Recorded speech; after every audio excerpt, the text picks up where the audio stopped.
I arrived at my son's house without warning on Thanksgiving Day. I found my 7-year-old grandson shivering on the patio in a t-shirt and shorts in 8-degree weather. Inside the house, the whole family was eating turkey at the holiday table, laughing and clinking wine glasses. I grabbed a cast-iron lawn ornament, shattered the sliding glass door, and carried the freezing boy inside. As the security alarm blared, I looked at my son and said 6 words that made the blood drain from his face. Before I continue this story, let me know where you are watching from in the comments below. Hit like and subscribe if you believe that a real man never turns a blind eye to the abuse of a child. My name is Vincent Locke. I am 69 years old, a retired structural engineer, and a man who spent his entire life calculating load-bearing limits. I know exactly how much pressure a foundation can take before it cracks. My own foundation cracked at 6 o'clock on Thanksgiving morning. I was sitting in my kitchen with a cup of black coffee when my phone buzzed with an automated fraud alert. $15,000 had just been wired out of the medical trust fund I set up for my 7-year-old grandson, Leo. The authorization note attached to the withdrawal was typed by my son, Connor. It read, "Emergency winter respiratory therapy." Leo was born with severe asthma, a condition that required daily medication and careful monitoring. I had established that trust strictly, so my grandson would never have to gasp for air because his parents were short on cash. But a $15,000 emergency withdrawal on a national holiday did not make sense. Clinics were closed. Specialists were eating turkey with their families. I dialed Connor immediately. It went straight to voicemail. I called a second time. Voicemail. I tried his wife, Brittany. The call rang twice before she manually forwarded me to a machine. My chest tightened. It was not the tightness of a panicked grandfather, but the cold, calculating dread of an engineer spotting a fatal structural flaw. I did not leave a message. I did not wait for a callback. I grabbed my keys, threw on my heavy winter coat, and walked out into the freezing sleet. The drive from my home to their suburb took 4 hours. The roads were slick with ice, the sky a bruised, unbroken gray. The windshield wipers beat a rhythmic, agonizing tempo that matched the pounding in my skull. I kept dialing Connor's number every 30 minutes. Each ignored call stripped away another layer of my patience. By the 3rd hour, the concern for Leo's breathing had morphed into a dark, gnawing suspicion. Connor had been making excuses about money for months. He had asked me for a personal loan in August, claiming he needed to repair the roof of his house. I drove down to inspect the damage myself and found the shingles in perfect condition. I denied the loan. Since then, my son had treated me like a contagious disease, keeping Leo away from me, limiting our phone calls to rushed 5-minute obligations. The $15,000 missing from that trust was not buying oxygen for my grandson. I knew it in my gut, and I was going to find out exactly what it was buying. I parked my truck 2 blocks away from their house. I did not want them to hear my engine or see my headlights. The temperature had dropped to 8 degrees Fahrenheit. The wind howled through the barren trees, biting through my denim jeans and thick coat. I walked down the icy sidewalk, my boots crunching softly against the frozen pavement. The house was a sprawling modern colonial, an expensive property in a gated community. What Connor and Brittany conveniently forgot, and what I never reminded them of, was that my money had secured their mortgage. I paid their massive down payment under a confidential agreement, keeping the deed quietly tied to my name to protect the asset from their reckless spending habits. I approached the property from the side gate, intending to knock on the back door and demand a financial explanation. But as I rounded the corner of the privacy fence, my blood turned to ice. My grandson Leo was locked outside on the back patio. He was wearing nothing but a thin cotton t-shirt and summer shorts. The boy was huddled in the corner, his knees pulled tight to his chest, shaking so violently that his small frame seemed to vibrate against the brick wall. His bare feet were pressed into the frost. I broke into a run, ignoring the slick ice beneath my boots. When I reached him, I dropped to my knees. Leo's lips were a terrifying shade of blue. His skin was pale, almost translucent and icy to the touch. He looked up at me, his eyes wide and glassy, completely stripped of focus. He tried to say my name, but his jaw was locked, his teeth chattering too hard to form the word. I ripped off my heavy winter coat and wrapped it entirely around his small, freezing body. Through the large sliding glass doors of the dining room, I saw the source of this nightmare. The interior was glowing with warm, golden light. A massive roasted turkey sat in the center of a long mahogany table. Connor was pouring red wine.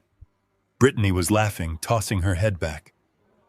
Sitting across from them were Brittany's parents, Paul and Nancy, dressed in expensive cashmere, holding up their crystal glasses for a holiday toast. They were eating. They were drinking. They were warm.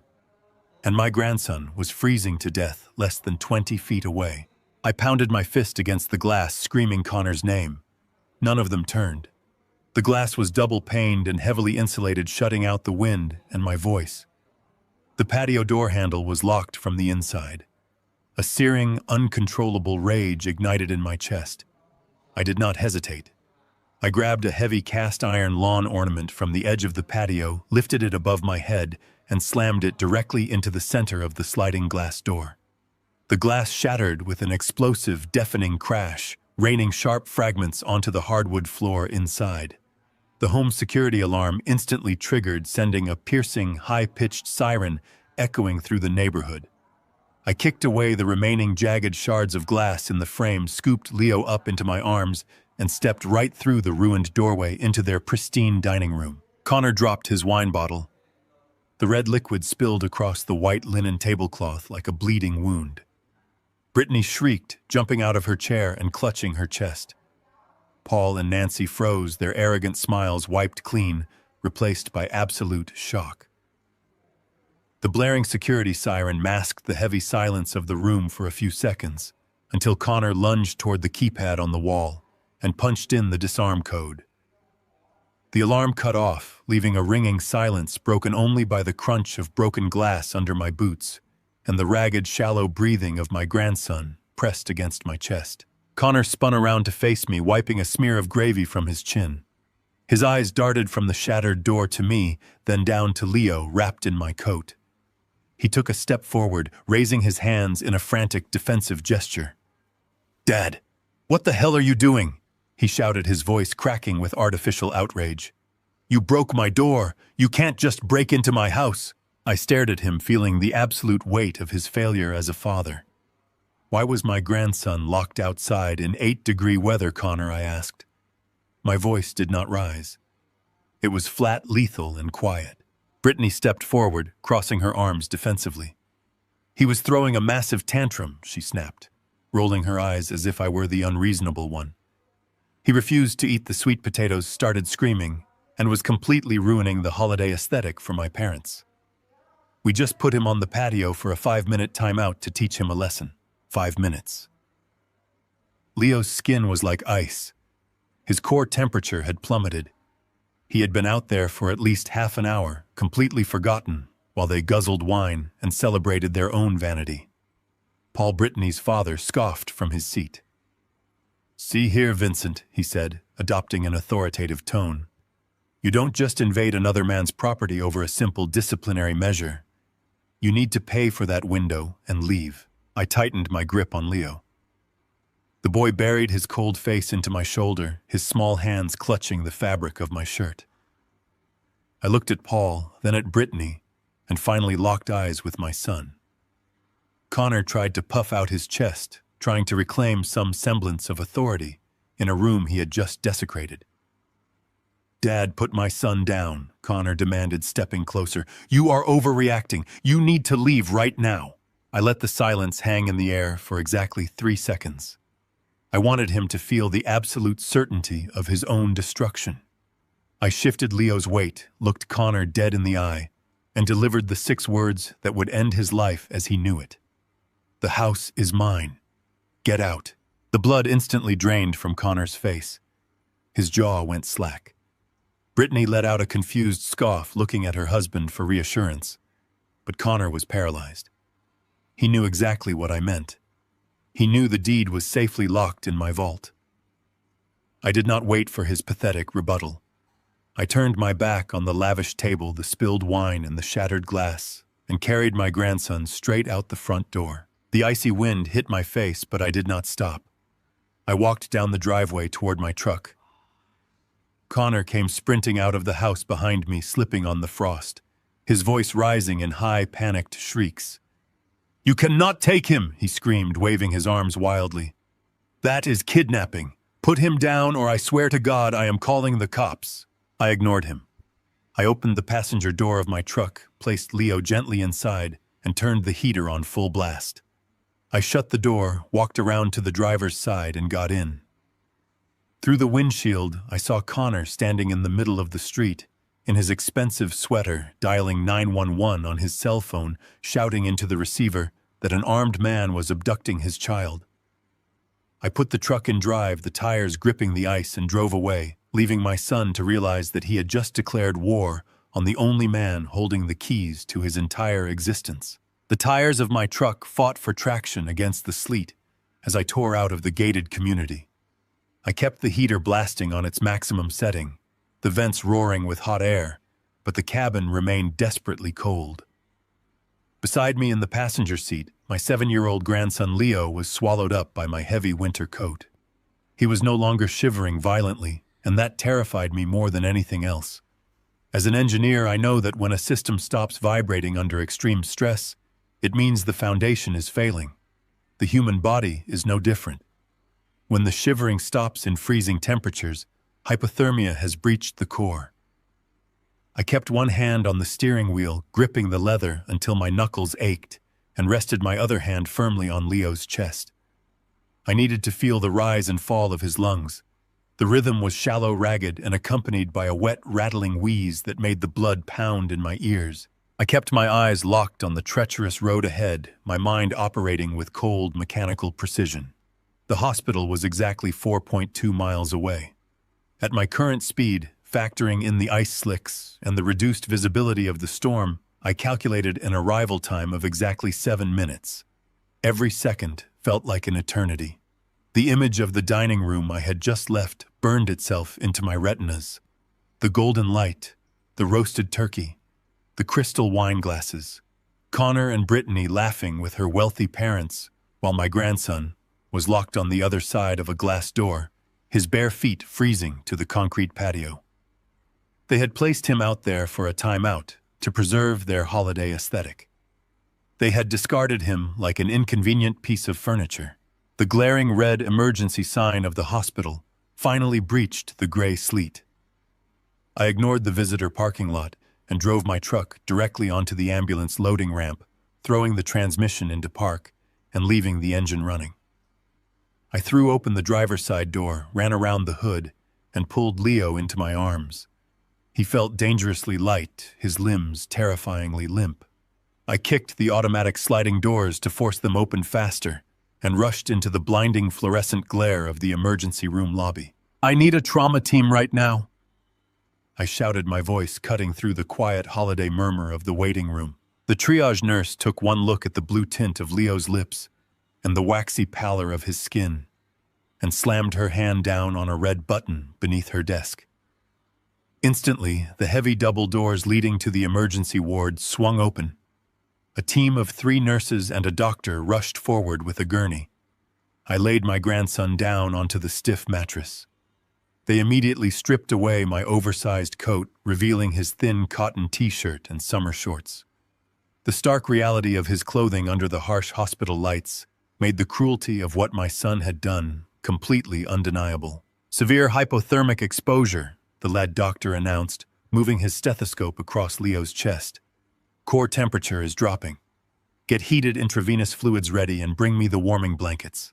I stepped back, my chest heaving as I watched them work with practiced, frantic efficiency. They pushed the gurney down the corridor, disappearing behind a set of swinging trauma doors. I followed them as far as the threshold, my boots leaving wet, melting tracks of ice and mud on the pristine linoleum floor. I stood there staring at the closed doors, the adrenaline slowly draining from my system, leaving behind a cold, hardened resolve. 10 minutes later, the lead doctor emerged from the trauma bay. He pulled off his surgical mask and walked over to me, his expression tight with clinical concern. He introduced himself as Dr. Aris. He carried a digital tablet, his eyes scanning the data before meeting my gaze. "Are you the grandfather?" he asked. "Yes," I replied, my voice perfectly level. "My name is Vincent Locke." Dr. Aris nodded, tapping the screen of his tablet. "We are stabilizing his core temperature with internal warming protocols, but I am extremely concerned about his respiratory function. His lungs are severely compromised.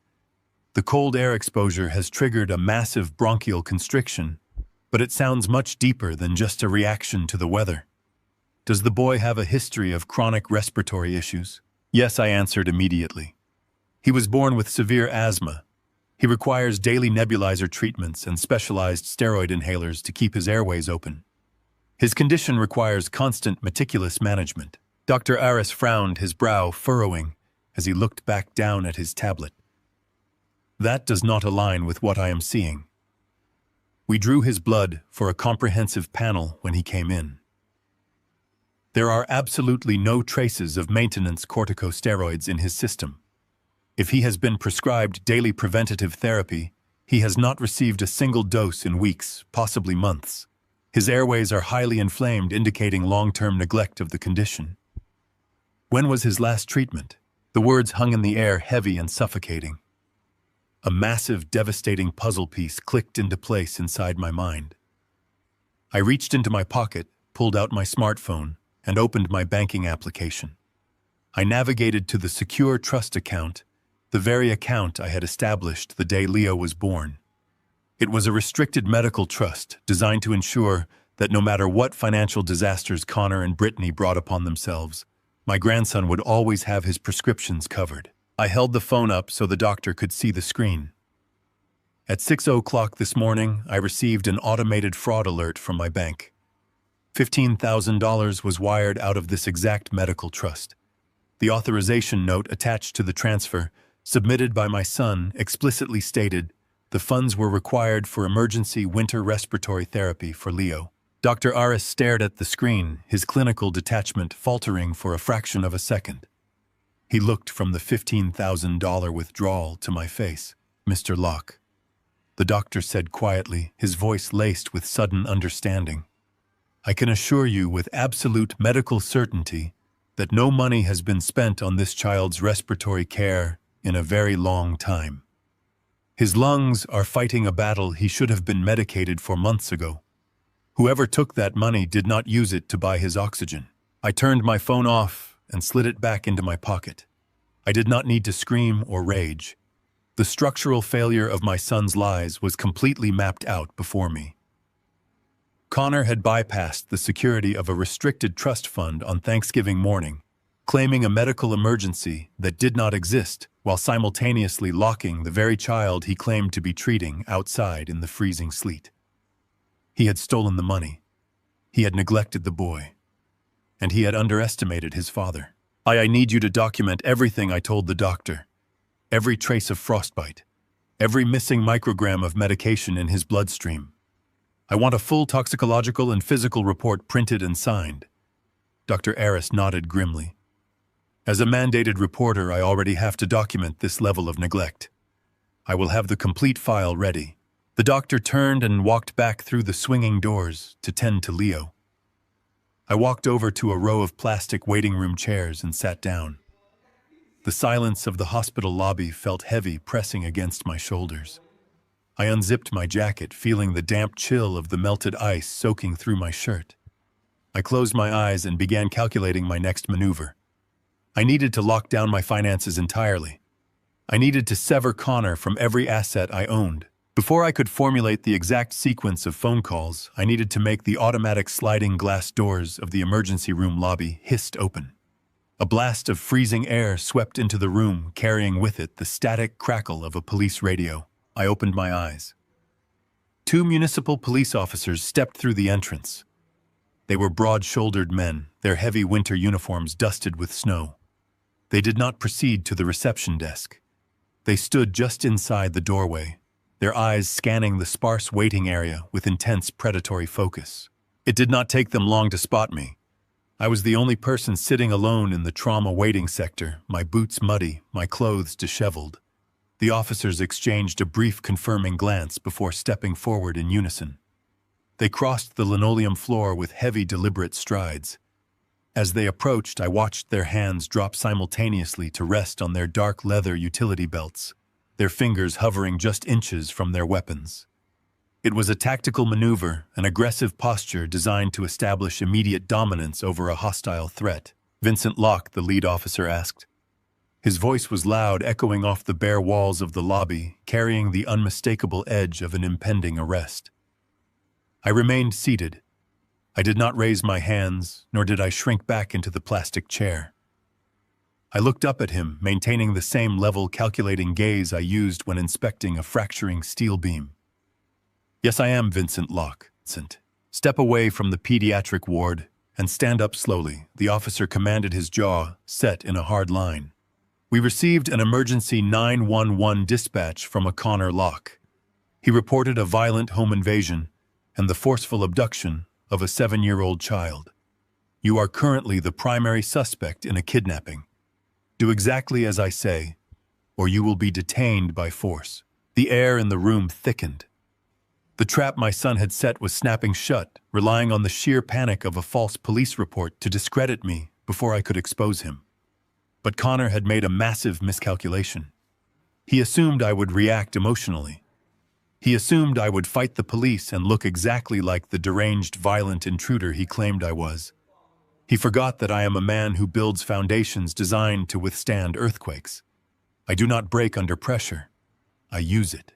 I slowly placed both of my hands flat on my knees, took a slow, steady breath, and prepared to dismantle his entire fabricated reality. The younger officer took a deliberate step forward, closing the distance between us. His hand remained firmly planted on the thick leather of his duty belt, mere inches from his sidearm. The older officer flanked my right, cutting off any potential path to the sliding emergency room doors. It was a textbook containment strategy designed to intimidate and corner a suspect. I did not move. I let my back rest flat against the cold, painted cinder block wall of the hospital waiting area. In structural engineering, you learn very early that when a massive weight is applied to a supporting column, the worst thing the column can do is shift. You stand rigid. You let the pressure distribute itself. I was 69 years old, standing in boots slick with melted ice and mud, but I held my ground, with the absolute stillness of a man who knew exactly how much force he could withstand. "Mr. Locke," the older officer said, his voice echoing sharply over the low hum of the vending machines and the distant beep of heart monitors. "We have a dispatch from your son Connor.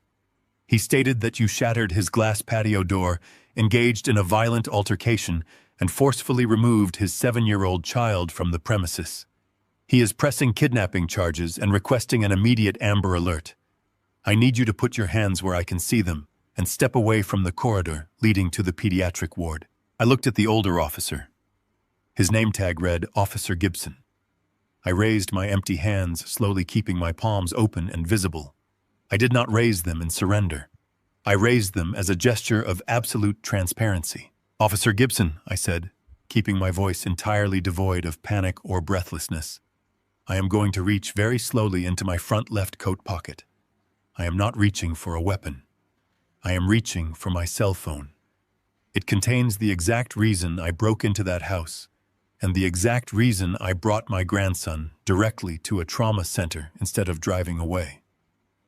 The younger officer tensed, his jaw tightening, but Gibson gave a curt nod. "Do it slowly," he ordered.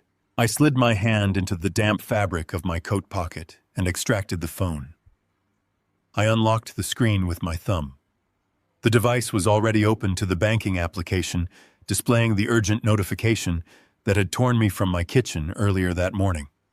I turned the screen toward the two policemen, allowing the glaring white and red text to illuminate the space between us. "Look at the top line," I instructed, my voice dropping to a low, steady cadence. "That is a restricted medical trust fund. I established it the day Leo was born because he suffers from severe chronic asthma. That money is legally walled off to be used exclusively for his respiratory treatments, inhalers, and emergency care. Now look at the timestamp. At 6:00 this morning, my son Connor initiated a wire transfer, draining $15,000 from that account. The digital note attached to the withdrawal claims the funds were required for an emergency winter respiratory therapy program. Gibson narrowed his eyes at the screen, his defensive posture softening by a fraction of an inch. A financial dispute does not give you the right to shatter a glass door and abduct a child. He countered, his tone still hard. You should have called us or gone to family court. I swiped my thumb across the screen, pulling up the photo gallery. I did not call you because a financial dispute is not a matter of life and death, I replied. I called him, repeatedly. He sent every call to voicemail. So I drove 4 hours through the sleet to verify his emergency. I did not break his door over $15,000. I broke his door over this. I held the phone closer to Gibson's face. Displayed on the high-resolution screen was the photograph I had snapped standing in the freezing snow just moments before I shattered the glass. It showed Leo locked out on the concrete patio, huddled in a thin cotton t-shirt and summer shorts. In the background, perfectly framed through the glass, was Connor and his in-laws laughing at a fully set holiday dining table surrounded by warm lighting and roasted turkey.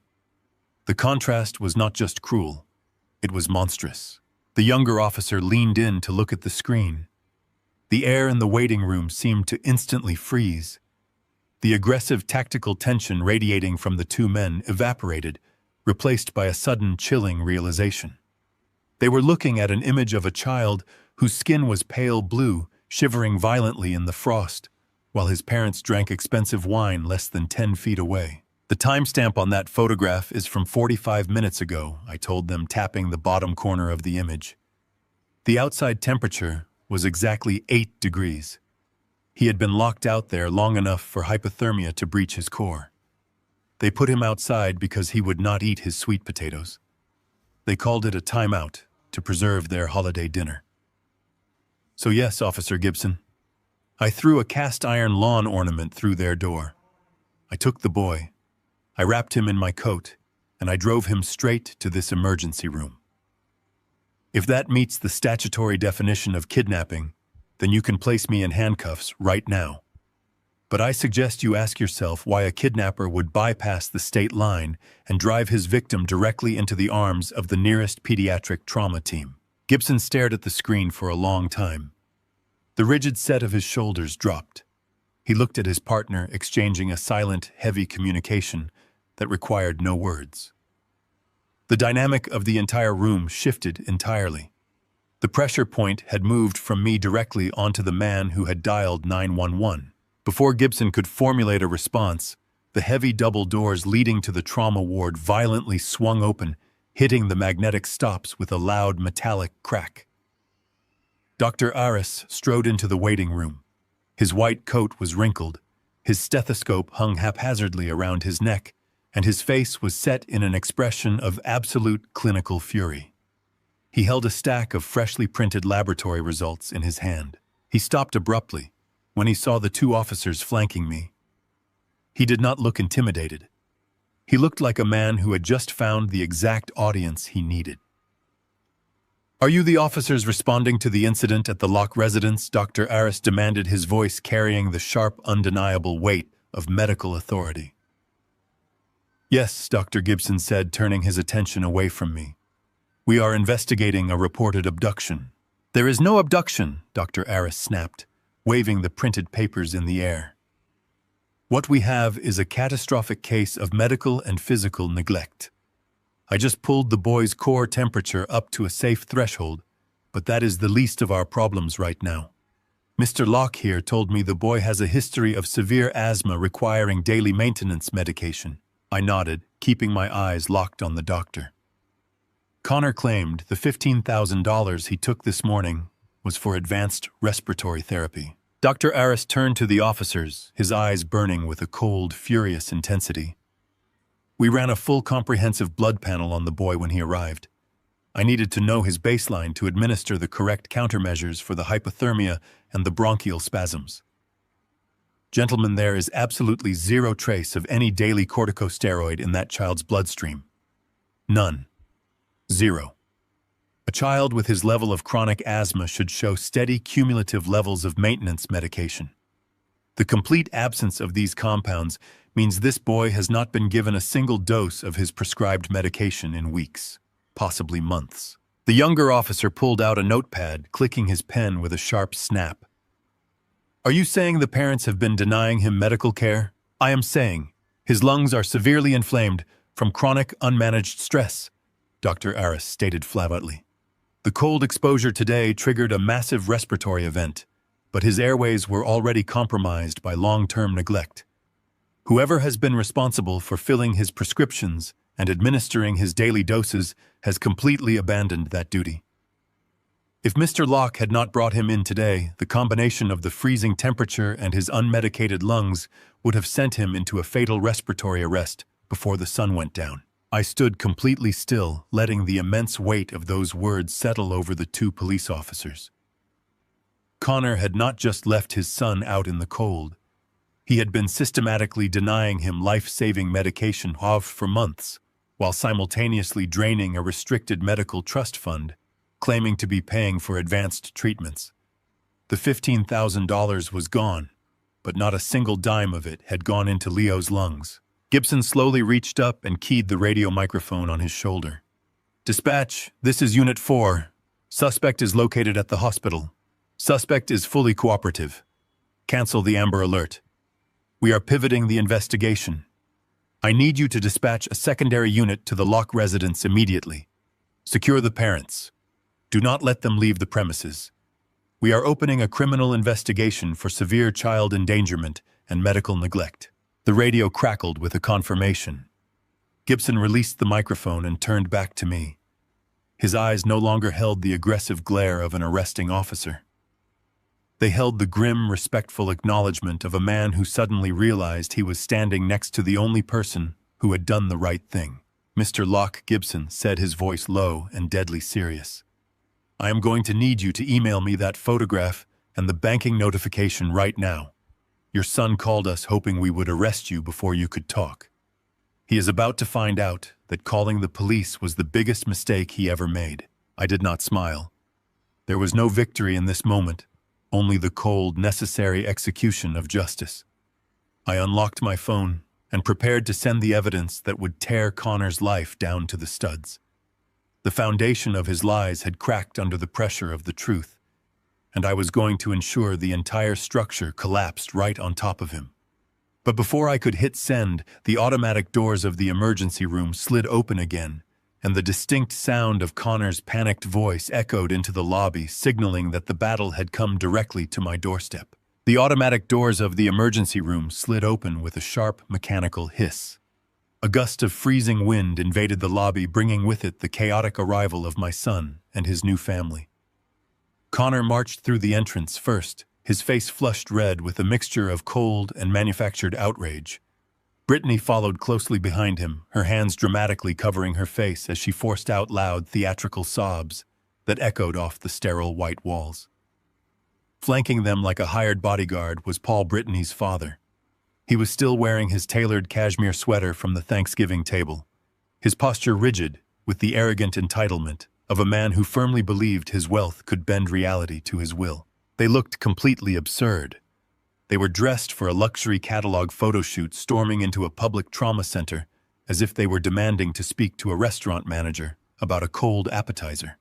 I remained seated in my plastic chair near the corner, watching them with the silent, predatory focus of an engineer, observing a flawed structure right before it collapses under its own weight. I did not stand up to greet my son. I did not offer a single word of comfort to his weeping wife. I simply slid my phone out of my pocket, turned the volume down, and activated the audio recording function, hiding the device beneath the folded hem of my damp coat. Connor spotted Officer Gibson standing near the triage desk and marched directly toward him, pointing an accusing finger in my direction. That is the man, Connor shouted, ensuring his voice was loud enough for every nurse and patient in the waiting room to hear. That is my father. He broke into my home, assaulted my property, and kidnapped my child. I want him arrested right now. I want my son returned to me immediately. Officer Gibson did not flinch. He did not reach for his handcuffs. He looked at Connor with a stare so heavy and devoid of sympathy that my son actually took a half step backward. Gibson slowly crossed his arms over his chest.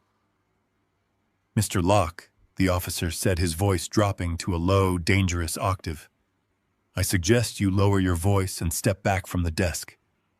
You are currently standing in a pediatric trauma center, not a courtroom." Brittany pushed past her husband, her face twisted in a mask of aggressive indignation.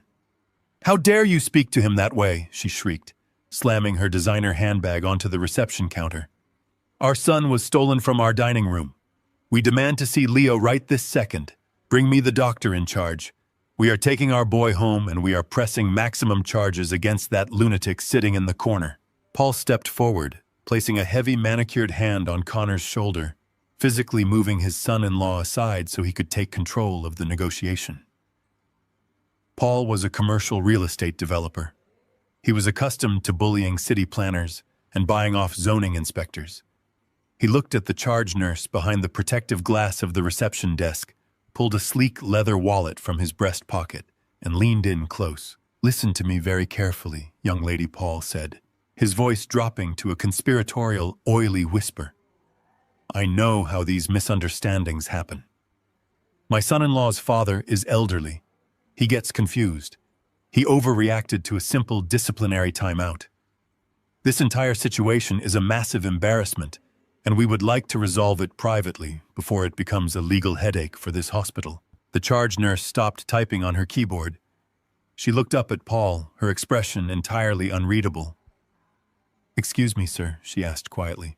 Paul offered a slick, practiced smile. "I am prepared to be very generous for your discretion," he murmured, slipping a platinum credit card halfway out of his wallet. "I can authorize a highly substantial anonymous donation to the pediatric ward right now. $50,000, maybe more. All you have to do is bypass the unnecessary bureaucratic red tape, release my grandson to my daughter, and accidentally lose the admission paperwork. We walk out the back door, and this hospital gets a brand new wing. Everyone wins." I sat completely motionless in my chair, my phone recording every single syllable. Paul had just attempted to bribe a licensed medical professional in a crowded emergency room to cover up the severe medical neglect of a minor. He had handed me the exact weapon I needed to destroy him. You cannot bribe gravity. You cannot pay a collapsing bridge to stop falling. And you certainly cannot buy your way out of a federal child endangerment investigation.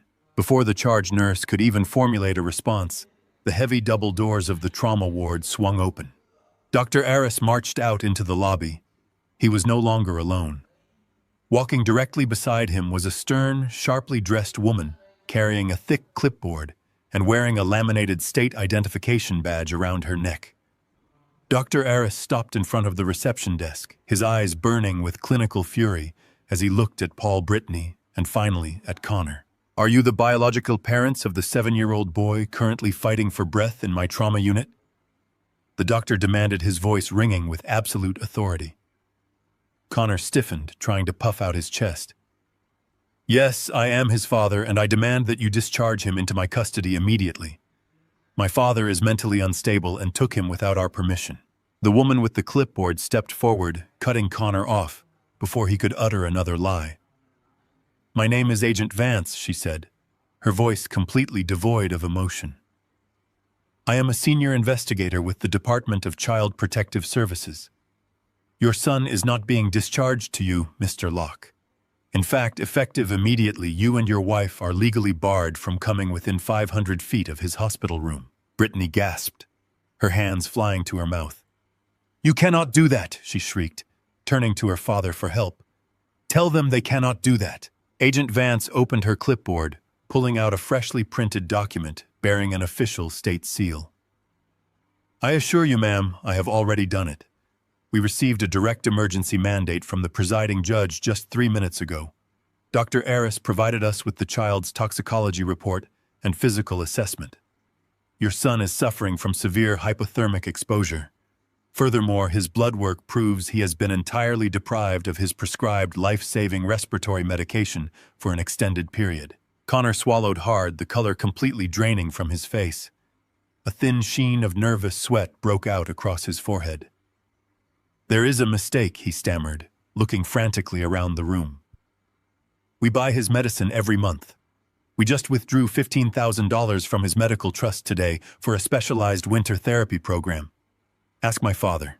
He knows about the trust." I finally stood up. I walked slowly across the linoleum floor, stopping just a few feet away from my son. I pulled my phone from my pocket, ended the audio recording, and looked Connor directly in the eyes. "Yes," I said, my voice steady and cold. "I know about the trust. I know you emptied it at 6 in the morning while your son was gasping for air. And I also know that Dr. Aris just confirmed that not a single drop of medicine has entered Leo's lungs in months. So the authorities are going to have to ask you a very difficult question, Connor. Where exactly did that $15,000 go?" Paul stepped between me and Connor, his face dark with arrogant rage. "Listen to me, you old fool," Paul threatened, pointing a thick finger at my chest. "You are going to withdraw these ridiculous accusations right now, or I will bury you in so much litigation you will lose your pension, your house, and everything you own." I did not blink. I tapped the screen of my phone and held it up for Paul to see the audio file I had just saved. "I am not accusing you of anything, Paul," I replied softly. "I am simply going to hand this recording to Officer Gibson. The one where you offered a registered nurse $50,000 to alter medical records and bypass a police investigation." Paul's pointing finger froze in midair. His mouth opened, but no sound came out. The absolute reality of his situation crashed down upon him. He was a wealthy man who was used to intimidating weak targets.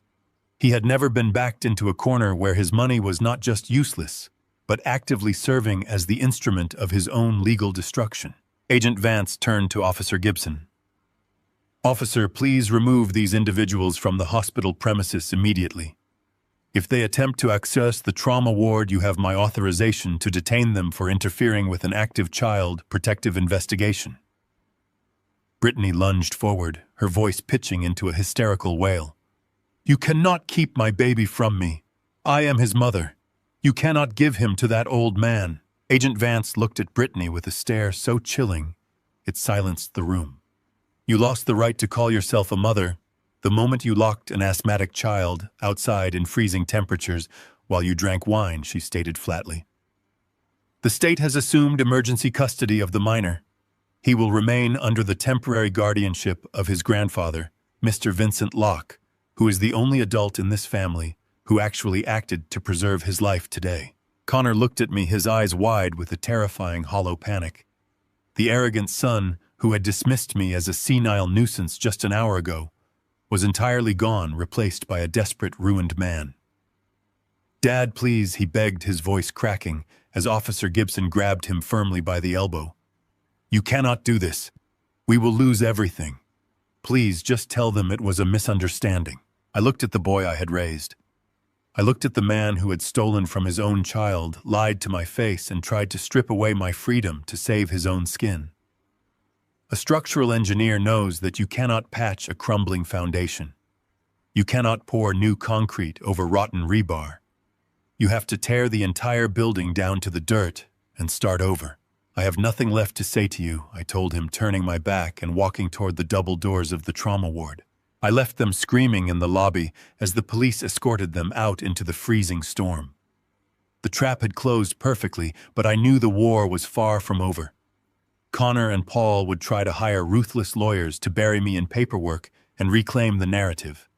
They would try to freeze my assets and force me into submission. But they did not know about the shadow audit I was already preparing. They did not know that their $15,000 theft was just a single thread in a massive web of financial fraud I was about to unravel. They thought they had hit rock bottom today. I was about to show them that the floor could drop infinitely lower. The silence in my study was absolute. It was the kind of heavy pressurized quiet that settles over a massive structure just before the support columns begin to buckle. Upstairs in the guest bedroom, my grandson was finally asleep. I had wrapped him in 3 layers of thermal blankets and set a warm mist humidifier humming steadily on the nightstand. His breathing was still terribly shallow, still marked by a faint rattling wheeze that made my chest ache, but his core temperature was stabilizing. The hospital had released him into my emergency custody under strict legal orders, keeping the state child protective authorities closely monitoring our situation. I sat behind my heavy oak desk, listening to the sleet lash against the window panes. The winter storm outside was violent, but it was absolutely nothing compared to the cold, methodical calculations running through my mind. An engineer does not panic when a building starts to sway in the wind. An engineer identifies the stress points, isolates the critical structural failures, and prepares for a controlled demolition. Connor and Brittany were a compromised structure built entirely on a foundation of my money and my misplaced paternal grace. It was time to pull the support pins. I reached into my pocket, pulled out my phone, and dialed a private number I had not called in nearly 3 years. The line rang barely twice before a sharp, composed voice answered the call. Tobias Reed did not waste time with pleasantries or holiday greetings. He was a forensic accountant and a ruthless corporate litigator, a man known throughout the legal district as an apex predator who dismantled financial frauds with surgical precision. But to me, he was just Toby, the brilliant, angry kid I had pulled off one of my commercial construction sites 3 decades ago. Back then, Tobias was hauling heavy bags of concrete in the burning sun, trying to pay rent for a mother who drank her paychecks.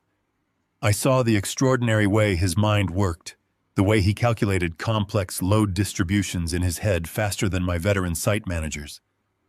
I paid his entire law school tuition in a single anonymous cashier's check.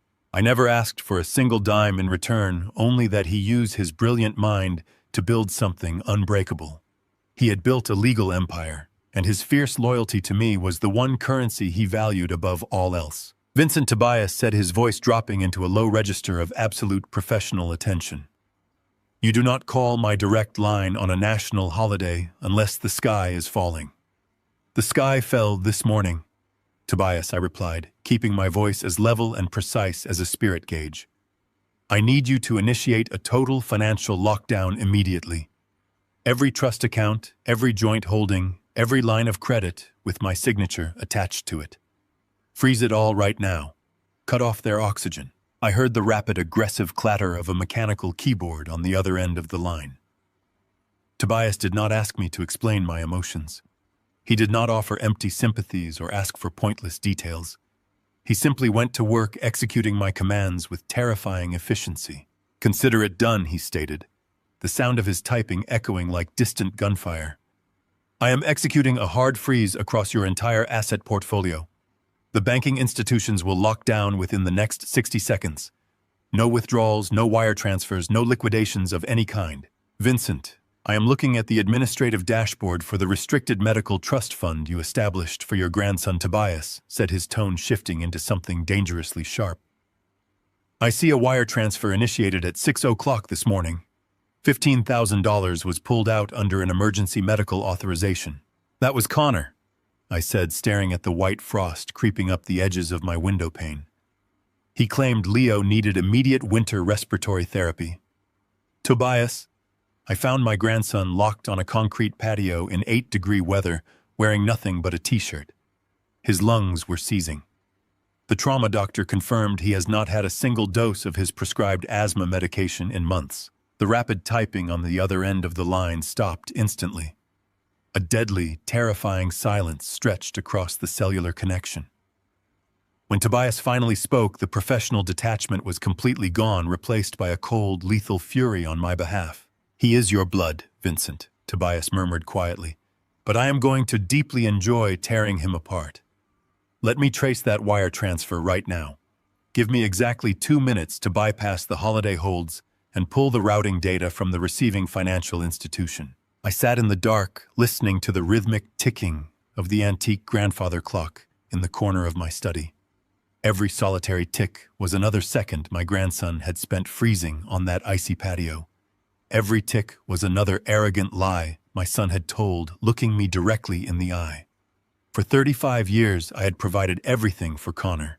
I paid for his university education so he would graduate without the suffocating weight of student loans.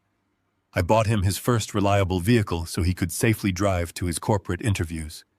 I quietly supplied the massive down payment for that sprawling colonial house because he convinced me it was the only safe neighborhood to raise my grandson. I had bled my own savings dry, ensuring my lineage would thrive. And in return, my son viewed me as nothing more than a blind, walking checkbook, an oblivious old man who existed solely to fund his endless superficial appetites. The disrespect had always been there, lurking in the shadow of his arrogant smirks and his rushed, ungrateful phone calls. But this was a boundary crossed that could never be uncrossed. The phone crackled, and Tobias let out a low, disgusted breath. "Vincent," he said, his voice tight with absolute disbelief. I traced the routing number. The $15,000 did not go to a medical clinic. It did not go to a pharmacy or a pediatric respiratory specialist. "Where did it go, Tobias?" I asked, my grip tightening on the heavy oak edge of my desk. "It went to a commercial real estate holding company in the upscale downtown district." Tobias explained, the disgust practically dripping from his words. "It was a direct wire deposit for a commercial lease agreement. I am pulling up the corporate registry right now. The lease is registered under a newly formed limited liability company. The sole named proprietor is Brittany Locke. Vincent, they used your grandson's asthma medication fund to pay the securing deposit on a high-end retail storefront. They are opening a luxury fashion boutique." The words hit the absolute center of my chest with the devastating force of a wrecking ball. A luxury boutique. I closed my eyes, visualizing the grand Thanksgiving table, the expensive crystal wine glasses, the arrogant sneer on Paul's face, and the theatrical, pathetic weeping of Brittany in the hospital lobby. They had willingly let a 7-year-old boy gasp for air, depriving him of his life-saving medication month after agonizing month, just so they could save up enough stolen money to sell designer dresses and handbags. They locked a sick child in the freezing sleet to keep him from crying and ruining their aesthetic while they celebrated a vain business venture funded entirely by his stolen breath.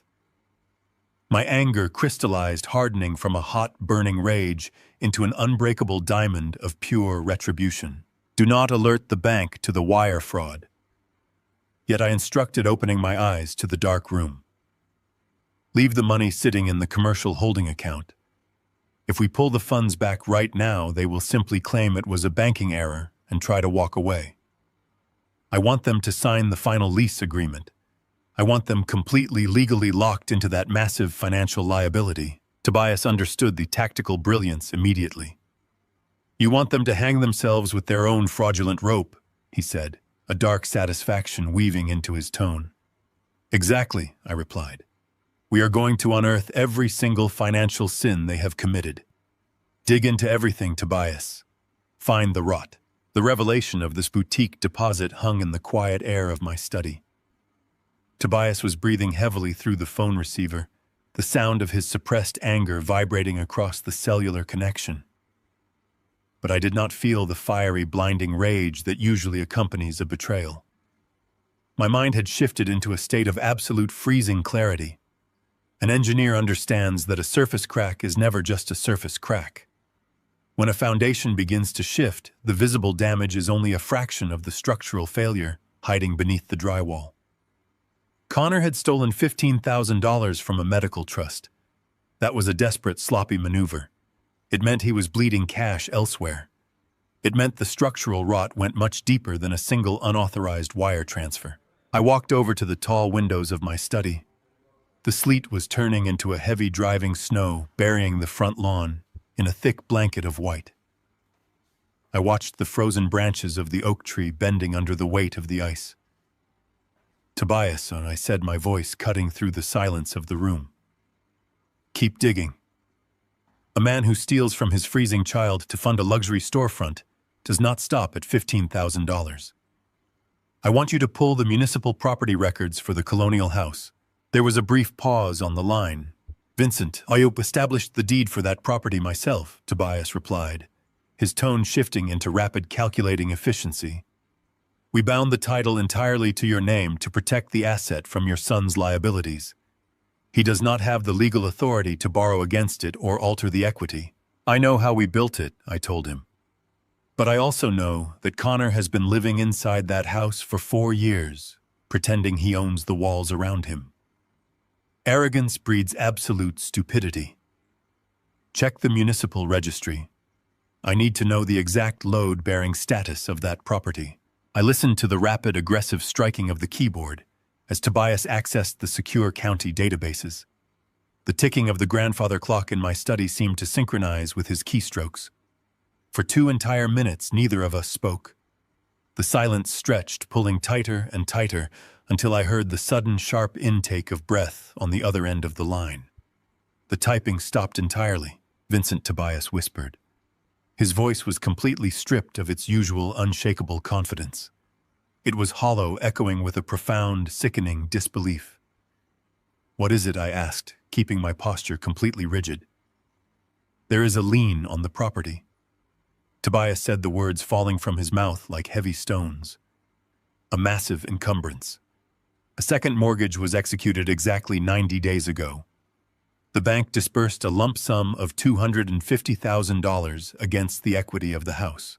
The numbers echoed in the quiet space of my study. $250,000. I stared out at the driving snow, processing the data with mechanical precision. "That is a mathematical impossibility," I stated flatly. "The deed is locked in my vault. I am the sole guarantor of that property. No underwriter in this state would authorize a second mortgage without my physical presence, my government identification, and my ink on the contract." Tobias was already moving his fingers, flying across the keys as he breached the digital archives of the lending institution. "I am pulling the digitized loan packet right now," he muttered, his tone sharpening into a lethal predatory focus. He navigated the banking portals with the speed of a man who dismantled financial frauds for a living. "I have the authorization vector. Vincent, they bypassed the physical requirements entirely. The loan was executed digitally through a third-party broker. How I demanded." "Power of attorney," Tobias replied, the disgust practically choking his words. "A comprehensive, durable financial power of attorney. A legal instrument granting Connor Locke complete unfettered authority to encumber, liquidate, or transfer any real estate asset bearing your name. I am sending the document to your secure email right now." My computer monitor chimed with an incoming notification. I moved away from the window, sat down in my heavy leather chair, and opened the encrypted file. The bright light of the screen illuminated the dark wood of my desk. I stared at the scanned legal document. It was densely packed with legal terminology establishing Connor as my sole financial proxy, citing my advancing age and supposed declining physical health as the justification. But my eyes bypassed the deceptive paragraphs and locked directly onto the final page. There at the bottom of the stark white screen was my signature. I leaned in close, studying the digital ink. It was a masterpiece of forgery. The loops, the precise slant of the lettering, the heavy pressure on the downward strokes. It was an exact, flawless replica of my handwriting. Sitting right next to the forged signature was the blue ink stamp of a licensed public notary. I looked at the date stamped in the top right corner of the document. Late August. The timeline struck me with the devastating force of a physical blow. The memory materialized in my mind with agonizing clarity. In late August, Connor had driven to my house playing the role of a desperate, humbled son. He claimed the roof of his colonial house had suffered severe water damage from a summer storm. He begged me for a personal loan of $50,000 to replace the shingles before the winter set in. I had driven down to the property the very next day. I climbed up a 20-foot aluminum ladder in the sweltering heat, risking a fall at my age to personally inspect the damage. I spent 2 hours crawling across the pitch of the roof, examining the flashing and the gutters. I found absolutely nothing wrong. The structure was in perfect condition. I denied his loan, telling him I would not fund his imaginary emergencies. But Connor had not accepted that denial. He had used it. While I was sweating on the roof, inspecting the integrity of his home, Connor had been inside my house. He had requested to use my private study to take a business call. I had given him access to my inner sanctum.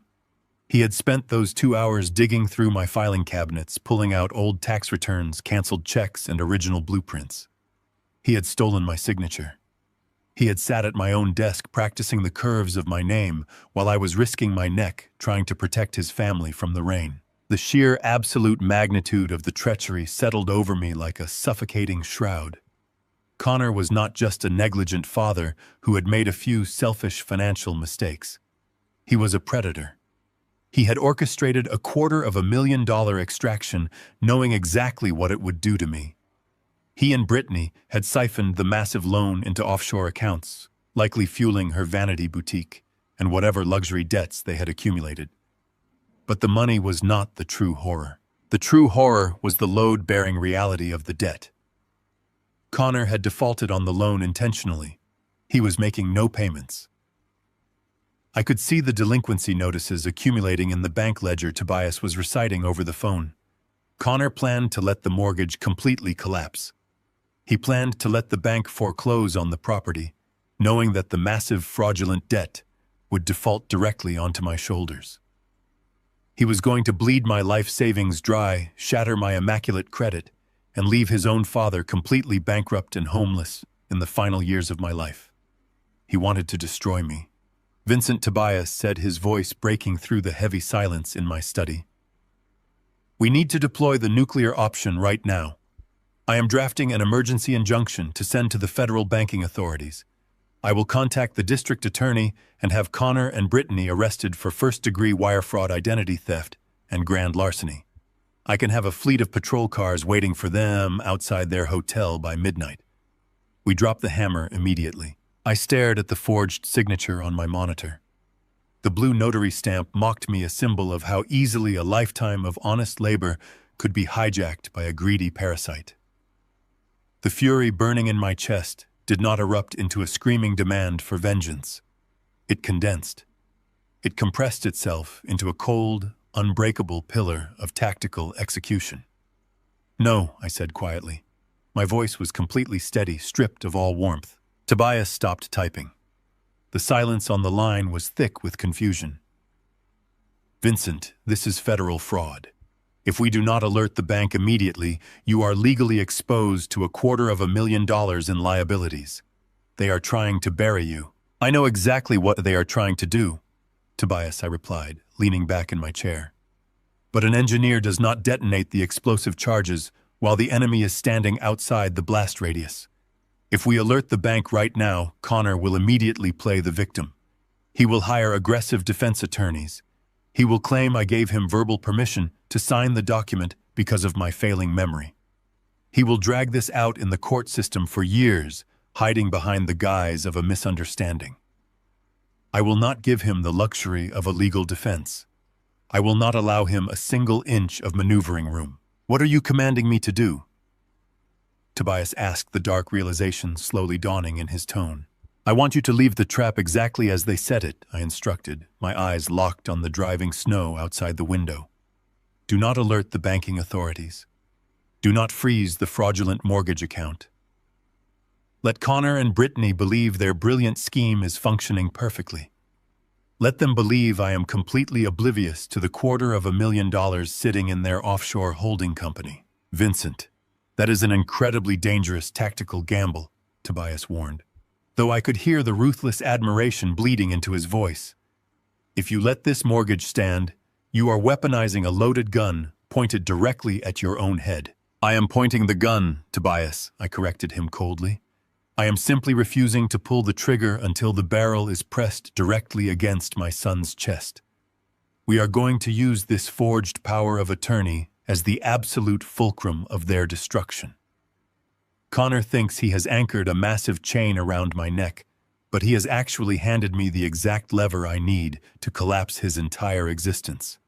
Keep digging into their accounts. Secure the original copies of the notary logbook. Build the entire forensic profile in total silence. We will drop the guillotine in the courtroom right in front of the presiding judge when Connor tries to take my grandson away from me. Let him walk into the room believing he is a conqueror. We will make sure he leaves in handcuffs.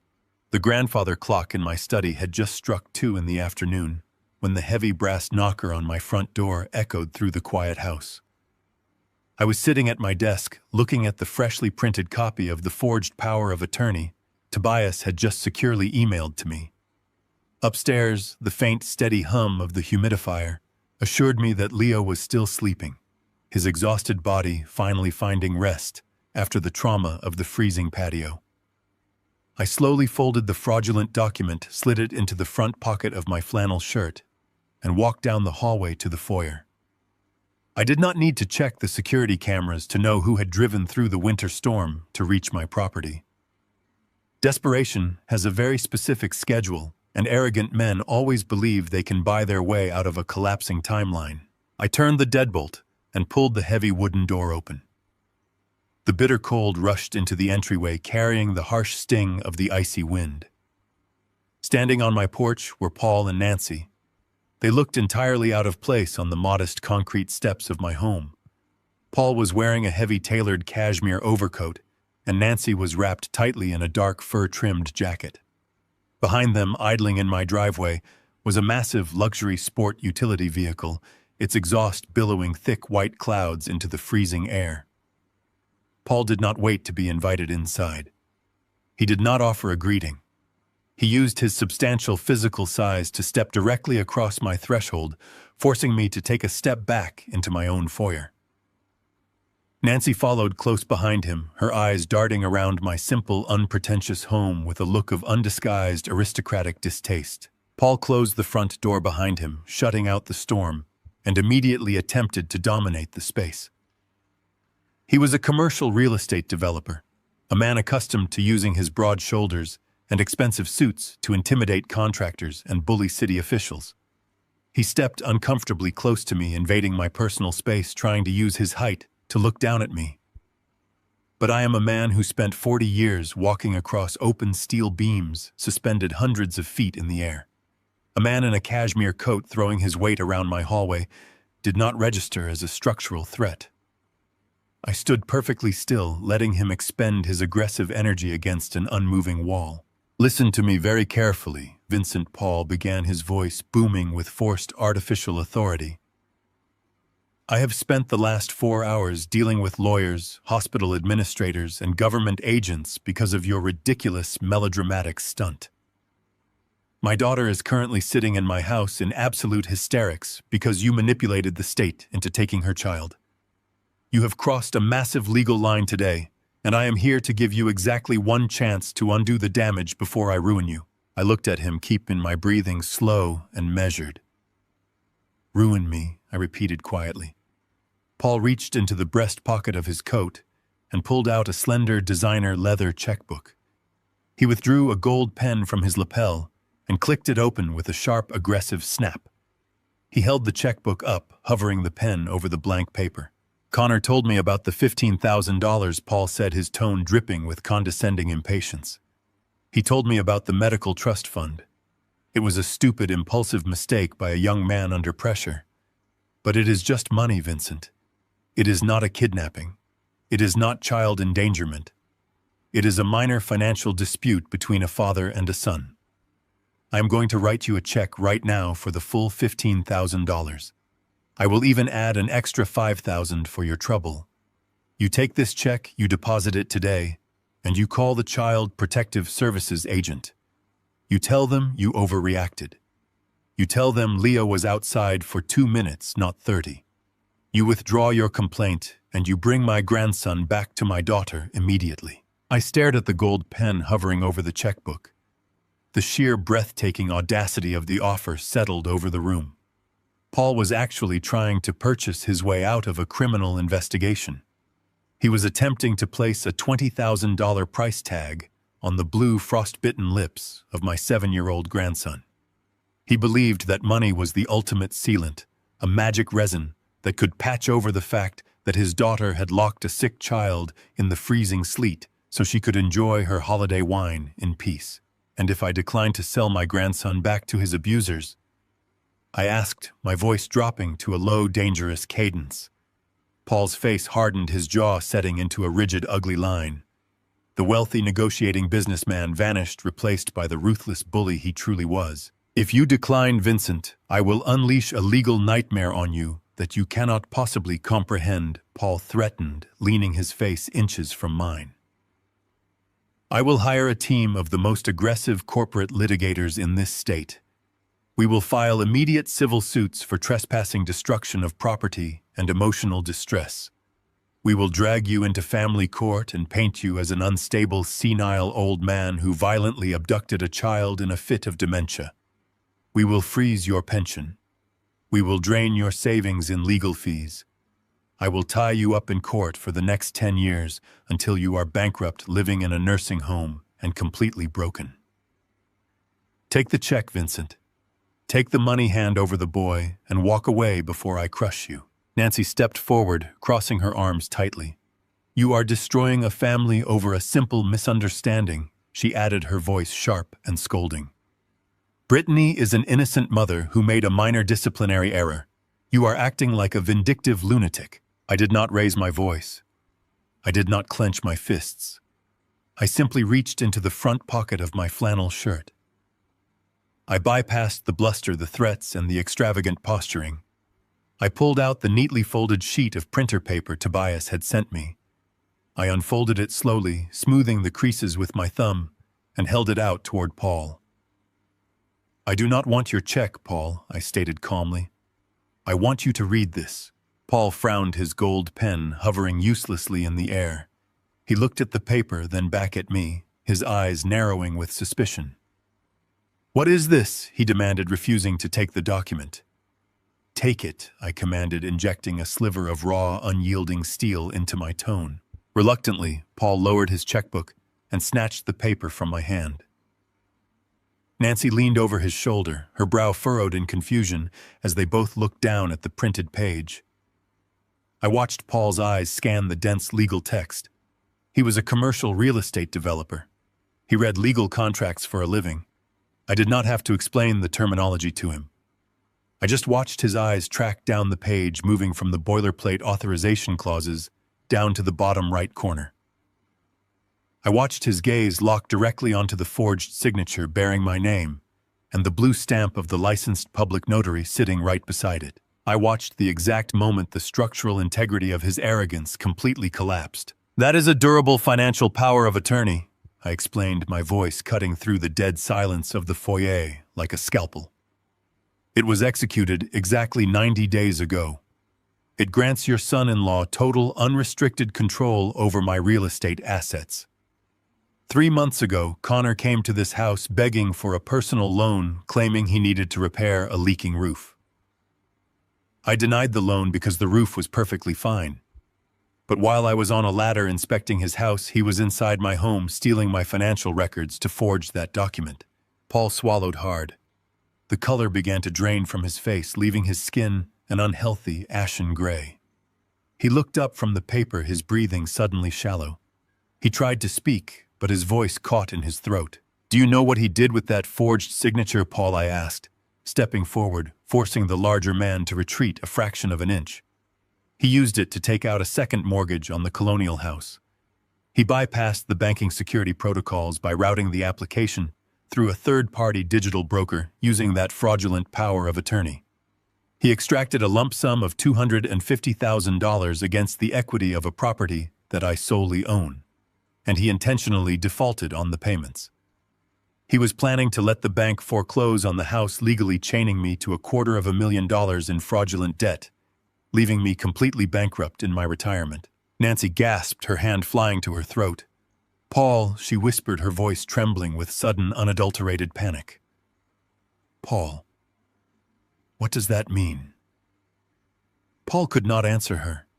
His eyes were wide, staring at the paper in his hand, as if it were a live explosive. He knew exactly what it meant. He knew the devastating, inescapable gravity of federal banking laws. I am not sure if Connor explained his business ventures to you. I continued, my voice relentless, hammering the final nails into their coffin. I am not sure if he told you where the $15,000 he stole from his son's medical trust went this morning, but my forensic accountant tracked the wire transfer. The money went directly into a commercial holding account to secure the lease for Brittany's new luxury boutique. Paul stumbled back a step, the heel of his expensive leather shoe hitting the baseboard of the wall. "No," he breathed out, shaking his head rapidly. "No, Brittany did not know. Brittany had nothing to do with this.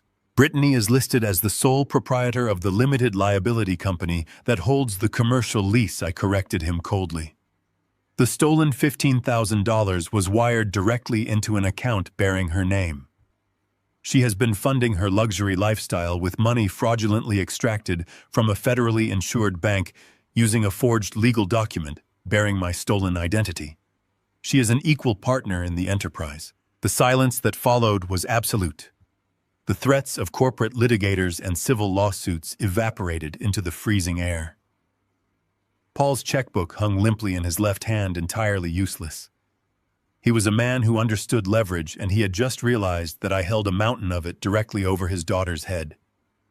I was not a confused old man he could bully in a hallway. I was an engineer who had just dismantled his entire family. If I walk into a police precinct with this document and the wire transfer logs, I stated, staring directly into Paul's terrified eyes, Connor will not just face child endangerment charges. He will be indicted for first-degree wire fraud, bank fraud, and identity theft. And Brittany will be indicted right beside him as a co-conspirator and an accessory to grand larceny. The federal mandatory minimums for defrauding a banking institution carry sentences of up to 30 years in federal prison. Nancy let out a sharp, choked sob, grabbing her husband's arm. "Paul, tell him," she pleaded, her aristocratic facade entirely shattered. "Tell him we will pay it. We will pay the $250,000. We will pay it all today. Please." Paul looked at me, his massive shoulders slumped, his chest heaving as he struggled to pull air into his lungs. The arrogant billionaire had been reduced to a beggar in less than 5 minutes. "Vincent," Paul whispered, his voice cracking, sounding fragile and old. "Vincent, please. They are young. They were stupid. You cannot send my daughter to federal prison. You cannot do this to her." I reached forward and plucked the forged power of attorney out of Paul's trembling hand. I carefully folded the paper and slid it back into my pocket. "You came into my home and threatened to ruin me," I said quietly. "You threatened to destroy the final years of my life to protect a woman who locked a sick child in the ice. You told me you would take my grandson away from me." Paul shook his head desperately, tears welling in the corners of his eyes. "I take it back," he choked out, raising his hands in a frantic gesture of surrender. "I take it all back. I swear to you, Vincent. Just tell me what you want. Tell me your price." I looked at the two terrified people standing in my foyer. I felt absolutely no pity for their sudden despair. They were experiencing the exact terror they had willingly inflicted upon a freezing 7-year-old boy just a few hours earlier. They had believed their wealth shielded them from consequences. It was time for them to learn that gravity applies to everyone. "I do not want your money, Paul," I told him, stepping back and gripping the brass handle of the heavy wooden door. "I want you to go back to your house. I want you to look your daughter in the eye and tell her that the old man she tried to destroy is the one holding the keys to her prison cell. And then I want you to wait for the authorities to arrive." I swung the front door wide open, letting the brutal winter storm howl back into the foyer. "Get off my property," I ordered. Paul and Nancy did not argue. They did not threaten me. They stumbled backward out of the house, clinging to each other as the freezing wind hit their faces. They walked down the icy driveway toward their idling luxury vehicle, two broken people who had just realized that their entire world was about to end. I stood in the doorway and watched them go. When they reached their car, I pulled the heavy door shut, locked the deadbolt, and walked back into the quiet warmth of my home. The heavy oak doors of the county family court sealed shut behind me with a hollow, resonant thud, shutting out the bitter December wind. The corridors outside had smelled of floor wax and stale coffee, a sterile purgatory where lives were routinely dismantled and rebuilt. But inside this specific courtroom, the air was thick with the suffocating pressure of an impending collapse. I sat at the polished mahogany defendant table, keeping my spine perfectly straight and my breathing steady. Beside me, Tobias Reed reviewed his yellow legal pads with the silent, predatory calm of a shark circling deep, dark waters. We did not speak. There was absolutely no need for idle reassurance or nervous chatter. We had spent the last 48 hours relentlessly auditing every financial sin my son had ever committed, and the arsenal resting inside Tobias' battered leather briefcase was loaded with absolute ruin. But an engineer knows that before you detonate the foundation of a corrupted structure, you must let the enemy walk entirely into the center of the blast radius. I watched the heavy doors swing open once more. Connor and Brittany walked down the center aisle, their footsteps muffled by the thick carpet. They had clearly spent hours coordinating their wardrobes for maximum judicial sympathy. Connor wore a conservative navy suit, his hair neatly combed, his shoulders slumped forward in a calculated posture of profound parental exhaustion. Brittany wore a modest, high-necked beige dress, clutching a crumpled white tissue in her trembling hand, her makeup carefully applied to make her eyes look red and swollen from endless crying. They looked exactly like the picture-perfect heartbroken victims of a senseless tragedy. They looked like a young, innocent suburban couple who had their only child ripped from their loving arms by a deranged, violent intruder. Paul and Nancy took their seats in the gallery directly behind them, projecting an aura of wealthy, quiet indignation. I did not look away when Connor briefly met my gaze across the aisle. He tried to hold his stare to project a false strength, but his eyes quickly darted down to the floor, unable to withstand the absolute freezing zero of my silence. Judge Miller, a stern gray-haired woman with decades of grueling family law experience, called the emergency custody and financial hearing to order. She adjusted her reading glasses and looked down at the preliminary filings, her expression tight with severe concern. The stakes resting on her polished desk were absolute. This was not a trial for the wire fraud or the forged mortgage that would inevitably come later. This was the immediate bloody battle for where my grandson would sleep tonight.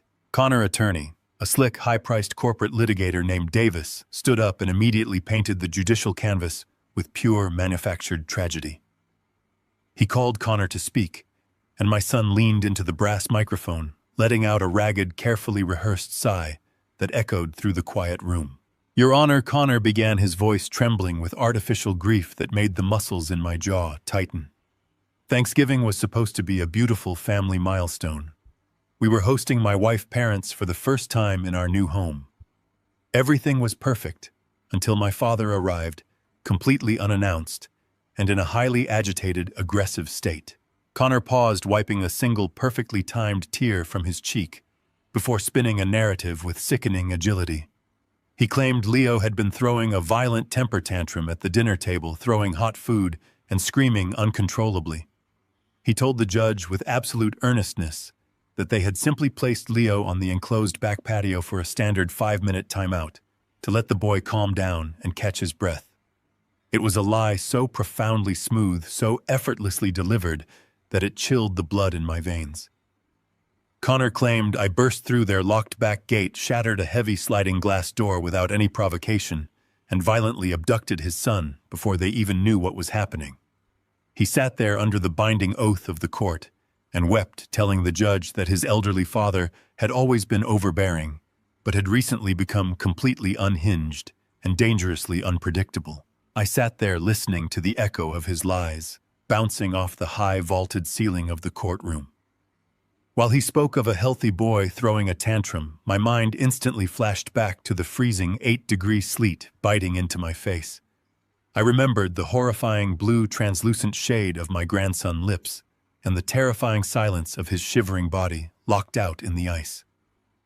I remembered the absolute medical certainty of Dr. Aris in the trauma ward, confirming that Leo airways were severely inflamed from months of utter neglect. Connor was standing mere feet away from me, actively depriving his son of life-saving oxygen in his narrative, just to mask the fact that he had stolen $15,000 to fund a luxury boutique. I felt a cold, dense weight settle in the center of my chest, but I did not interrupt his performance. I did not object.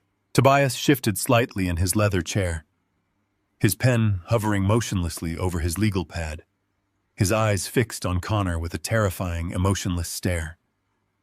I had instructed Tobias to let them speak, to let them build their false narrative so high that the inevitable fall would shatter them completely into dust. When Connor finished his performance, wiping his eyes and returning to his seat to hold his weeping wife hand, Attorney Davis stepped forward to deliver the lethal blow. He approached the judge bench carrying a thick manila folder, holding it with the solemn reverence of a man delivering a death sentence. "Your Honor," Davis said, his voice echoing with profound, sympathetic concern. "We understand that Mr. Locke claims he acted out of concern for his grandson's medical condition on Thanksgiving morning. However, we have definitive medical proof that this was not a rescue mission. It was a violent abduction fueled by a tragic mental decline." Davis slid 2 crisp documents across the polished wood of the judge bench. The first document: "Your Honor, is a comprehensive pediatric evaluation, signed by a private physician just last week," Davis announced, turning his body slightly so the entire courtroom could hear him. "It certifies that Leo Locke is in perfect physical health and has completely outgrown his childhood asthma. There was no medical emergency on Thanksgiving. There was no need for daily medication. The father was simply managing a healthy, disobedient child." My blood ran completely cold. The sheer, breathtaking audacity of the lie hit me like a physical strike. They had found a private, corrupt doctor willing to sign a legally binding document, erasing Leo's chronic illness entirely just to cover their tracks and explain away the empty prescription bottles. But Davis was not finished. He turned slowly, pointing a polished, manicured finger directly at me. "The second document, Your Honor, is a sworn affidavit from a licensed psychiatric specialist who has reviewed Mr. Locke's recent erratic behavior," Davis declared, letting the poison seep into the quiet courtroom. "Cancelled bank transfers, shattered glass doors, the violent abduction of a child he has no legal right to take. The specialist has concluded that Vincent Locke is suffering from early-stage dementia, characterized by severe paranoid delusions and aggressive episodes." The strategy materialized in my mind with crystal clarity. My son did not just want his child back to continue his systematic neglect. He was setting the legal foundation to explain away the forged power of attorney we had uncovered the night before. If I was officially declared mentally incompetent, suffering from paranoid delusions, my claims of a fraudulent $250,000 second mortgage would be dismissed immediately as the ramblings of a sick old man. Connor was trying to lock me in a psychological prison so he could drain my life savings without encountering a single ounce of legal resistance. He wanted to strip me of my grandchild, my home, and my sanity all in one swift judicial motion. Davis looked up at the judge, his expression deadly serious. "We are officially requesting the immediate return of the minor child to his biological parents today.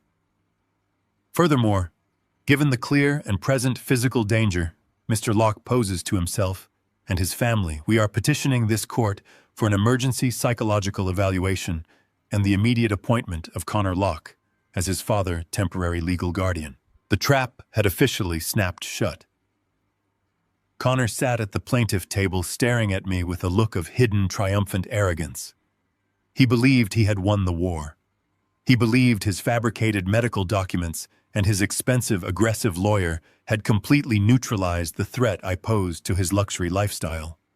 He thought the heavy steel doors of a state guardianship were about to lock me away in the dark, permanently transferring my wealth into his greedy hands. I looked at the forged medical papers sitting on the judge's desk, then slowly turned my head to look at Tobias Reed.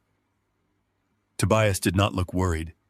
He did not look intimidated by the high-priced litigator standing across the aisle. Tobias simply reached down, unlatched the heavy brass locks of his battered leather briefcase, and looked back at me with dark, calculating eyes that promised absolute and unyielding destruction. Tobias Reed did not leap to his feet with dramatic indignation.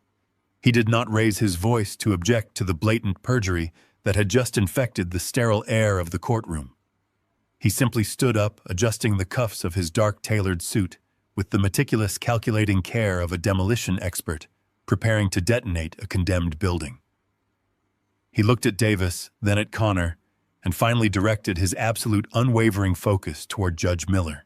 "Your Honor," Tobias said, his voice a low, resonant baritone that commanded the entire room without requiring a single decibel of elevated volume. "We will not be submitting a counter-psychological evaluation today. We will not insult the intelligence of this court or waste your valuable time by defending my client against a fabricated diagnosis purchased from a morally bankrupt specialist. My client's memory is completely intact. His cognitive functions are flawless, and his actions on Thanksgiving morning were not born of dementia, but of absolute, terrifying necessity." Tobias reached down to his side. The heavy brass latches of his battered leather briefcase opened with two sharp, simultaneous clicks that echoed loudly in the quiet room. He withdrew a thick stack of stapled medical documents printed on the official heavy stock letterhead of the State Pediatric Trauma Center. He walked forward with measured steps, handing a copy to the bailiff to pass up to the judge and placing another copy directly in front of a highly confused Davis. "Your Honor," Tobias continued, pacing slowly back to our mahogany table. "Opposing counsel has just presented a private document claiming the minor child is in perfect health and has somehow miraculously outgrown his chronic respiratory illness. I am submitting the official emergency room toxicology report and the comprehensive blood panel drawn by Dr. Aris, the attending pediatric trauma surgeon, on Thanksgiving morning. This panel confirms with absolute scientific certainty that Leo Locke has not had a single microgram of his prescribed life-saving asthma medication in his bloodstream for over 4 months. He was not cured, Your Honor. He was systematically deprived of oxygen by the two people sitting across this aisle." Connor stiffened in his leather chair, his face rapidly draining of its manufactured sorrow. Brittany let out a small, breathy gasp from her seat, clutching her tissue so hard her knuckles turned stark white. But Tobias was already pulling the next piece of the demolition from his briefcase. He produced an 8x10 glossy photograph printed in high resolution. He slid it across the polished wood of the judge bench with the precision of a card dealer. "This is a time-stamped photograph taken by my client at exactly 6:40 in the morning." Tobias stated, the temperature of his voice dropping to a freezing chill. "It shows a 7-year-old boy locked outside on a concrete patio in 8-degree weather, wearing nothing but a thin cotton sleep shirt. You can clearly see the thick layer of white frost forming on the glass of the locked sliding door. You can see the child lips are severely cyanotic, turning a deep, dangerous shade of blue. This was not a standard disciplinary timeout, as the father just swore under the binding oath of this court. This was a deliberate act of profound medical neglect that nearly resulted in catastrophic organ failure and hypothermic shock." Judge Miller picked up the photograph. The stern, weathered lines of her face tightened instantly, her eyes narrowing as she looked at the undeniable visual proof of a freezing child. She slowly lowered the photograph and looked down at Connor with a stare so heavy it seemed to physically push him down into his seat. Before Connor could even attempt to open his mouth to formulate another desperate lie, Tobias placed a small black digital audio drive onto the evidence tray. "Your Honor," Tobias said, his gaze shifting away from the plaintiff table to the gallery where Paul was sitting with Nancy. "Opposing counsel claims my client acted like a deranged, violent intruder when he removed his grandson from that icy patio. I am submitting a digital audio file recorded directly in the emergency room lobby by my client. On this recording, you will clearly hear the voice of the child grandfather Paul attempting to bribe a registered triage nurse with a $50,000 anonymous hospital donation. You will hear him explicitly state that the massive sum of money is entirely contingent upon the hospital destroying Leo admission paperwork, altering the toxicology reports, and illegally bypassing a mandatory police investigation." Paul physically recoiled in the gallery, his broad shoulders collapsing against the wooden bench, as the reality of his own arrogant voice being permanently entered into federal court records washed over him. The expensive tailored cashmere coat he wore suddenly looked like a heavy, suffocating straitjacket. Nancy turned her face away, staring at the carpeted floor in absolute, unadulterated horror. Tobias let the silence stretch, letting the sheer weight of the bribery evidence suffocate the opposition. An engineer knows that you must let the structural stress accumulate until the microfractures become visible to the naked eye. Then Tobias stepped closer to the judge bench, leaving the emotional trauma of the child behind and entering the precise forensic financial battlefield where he truly operated without mercy. "Your Honor," Tobias said, his voice sharpening into a lethal razor edge.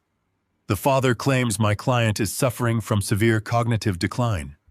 He claims my client is incapable of managing his own daily affairs, let alone the complexities of his significant financial estate.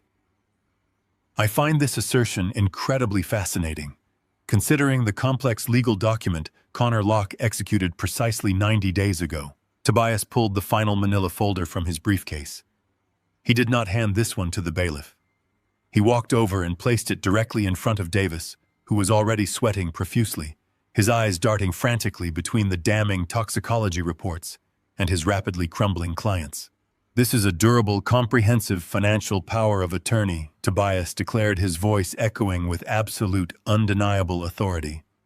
"It was supposedly signed by my client granting his son complete unchecked control over a commercial real estate portfolio worth millions of dollars. According to the blue ink stamp of the licensed public notary. Sitting at the bottom of that page, my client was of perfectly sound mind and body when he allegedly signed this total transfer of power. Connor Locke utilized this specific document to bypass standard banking security protocols and extract a $250,000 second mortgage against my client entirely debt-free property." Davis looked down at the power of attorney. The color completely vanished from the wealthy lawyer face, leaving him looking pale and suddenly very old. He looked at the signature, then at the notary stamp, then up at Connor, who was now trembling uncontrollably in his seat. Tobias leaned over the table, invading Davis' personal space, staring down at the fraudulent paperwork with predatory focus. "Opposing counsel." Tobias whispered loudly enough for the court stenographer to record every single crisp syllable. "Did your client inform you that he intentionally defaulted on that $250,000 mortgage to force a banking foreclosure on his father's property? Did he inform you that at exactly 6:00 on Thanksgiving morning, while his sick son was suffocating on an icy patio, he initiated a $15,000 wire transfer from a restricted pediatric medical trust fund?" Tobias reached back to our table and grabbed a final heavy stack of printed network security logs, dropping them onto the table in front of Davis with a loud, definitive thud. "These are the verified Internet Protocol logs subpoenaed directly from the banking institution," Tobias announced, turning his body back to face the judge. "They prove beyond any shadow of a legal doubt that the $15,000 intended exclusively for Leo respiratory medication was wired from a digital smartphone device registered to Connor Locke. The receiving account belongs to a commercial real estate broker in the downtown district. The stolen funds were utilized to secure the initial lease on a luxury retail boutique, registered entirely in the name of his wife, Brittany Locke. They did not steal a child, Your Honor. They stole his heir to fund a fashion store." The courtroom fell into an abyss of absolute, devastating silence. The fabricated tragedy Connor had spun just moments earlier lay completely destroyed, pulverized into dust under the crushing weight of undeniable forensic truth. Judge Miller removed her reading glasses, her hands shaking slightly with suppressed judicial fury.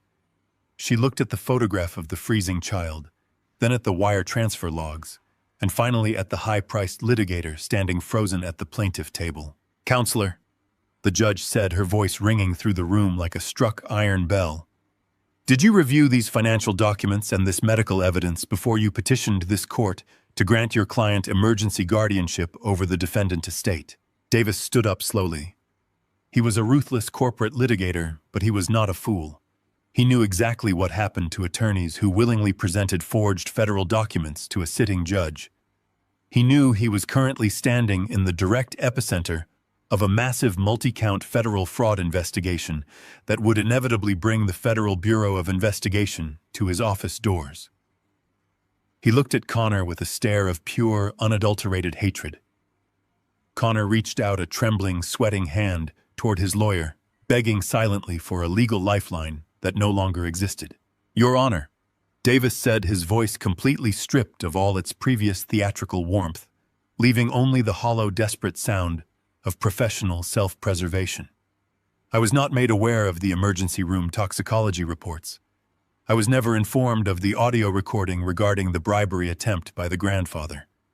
And I was absolutely, categorically never shown that power of attorney or the associated fraudulent mortgage documents by my clients. They explicitly and repeatedly lied to me regarding the true nature of their financial independence and the actual medical status of the minor child. Davis gathered his expensive gold fountain pen and closed his yellow legal pad with a sharp, definitive snap that echoed like a gunshot. "Your Honor," Davis stated, keeping his eyes fixed entirely on the judge, refusing to even glance at the two ruined people sitting beside him. "In light of the irrefutable evidence of federal wire fraud, document forgery, and blatant perjury just presented to this court, I find myself in an impossible ethical conflict. I am officially and immediately withdrawing as legal counsel for Connor and Brittany Locke, effective this very second." Brittany let out a loud, hysterical, wailing sob, burying her face in her hands, as the ultimate shield of their expensive legal defense evaporated into thin air. Connor sat completely paralyzed, his mouth opening and closing wordlessly, like a suffocating fish pulled from the water. He looked at me across the aisle, his eyes wide with a hollow, terrifying panic. The arrogant son who believed he could effortlessly outsmart the man who built him from nothing was entirely gone. He was finally looking at the absolute unyielding floor of the canyon he had willingly thrown himself into. I did not smile. I did not show a single ounce of satisfaction or paternal grief. I simply sat at the heavy mahogany table, keeping my spine perfectly straight, watching the cold dust settle over the absolute ruins of his life. The heavy wooden doors of the courtroom clicked shut behind Attorney Davis, leaving an absolute vacuum of sound in his wake. Judge Miller sat frozen behind her elevated bench, her gray eyes locked onto the empty space where the high-priced corporate litigator had been standing just moments before. She looked down at the forged medical documents Connor had attempted to enter into the official state record, and then she looked at the undeniable forensic proof of wire fraud and medical neglect Tobias had systematically laid out before her. The judicial fury radiating from her posture was a terrifying physical force. An engineer knows exactly what happens when a structure is subjected to extreme, uncalculated stress, and Connor was about to experience a total, catastrophic failure. Judge Miller did not ask for further testimony. She did not offer Connor the opportunity to explain his actions or defend his character. She simply leaned forward and folded her hands over the devastating stack of evidence. Her voice, when she finally spoke, was devoid of any standard courtroom neutrality. It was sharp and cold, slicing through the air with absolute finality. "Mr. Locke." The judge began, her gaze pinning Connor to his chair. "You came into my courtroom today seeking to strip an elderly man of his civil liberties by falsely accusing him of severe cognitive decline. You attempted to use the legal system as a weapon to cover up the fact that you intentionally deprived your own 7-year-old son of life-saving respiratory medication. You locked a sick child in freezing temperatures so that you could steal $15,000 from his medical trust to fund a retail business. And you attempted to submit fraudulent medical evaluations to this court to hide your crimes." Connor opened his mouth, his face completely drained of blood, but no sound came out. Brittany sat rigidly beside him, her hands covering her face as she let out a continuous, muffled wail of pure terror. In the gallery behind them, Paul and Nancy slowly stood up from the wooden benches. The wealthy, arrogant real estate developer and his aristocratic wife had watched their daughter and son-in-law get systematically dismantled by undeniable forensic truth. They knew the audio recording of Paul attempting to bribe the trauma nurse was now an official court exhibit. They realized their own complicity was a matter of public record, and that the blast radius of this disaster was expanding rapidly. Without saying a single word of comfort to their sobbing daughter, Paul and Nancy turned their backs and quietly slipped out of the courtroom, abandoning the sinking ship to save their own reputations. Wealthy cowards always flee when the foundation begins to crack. Effective. Immediately, Judge Miller declared, striking her wooden gavel against the sounding block with a sharp, definitive crack.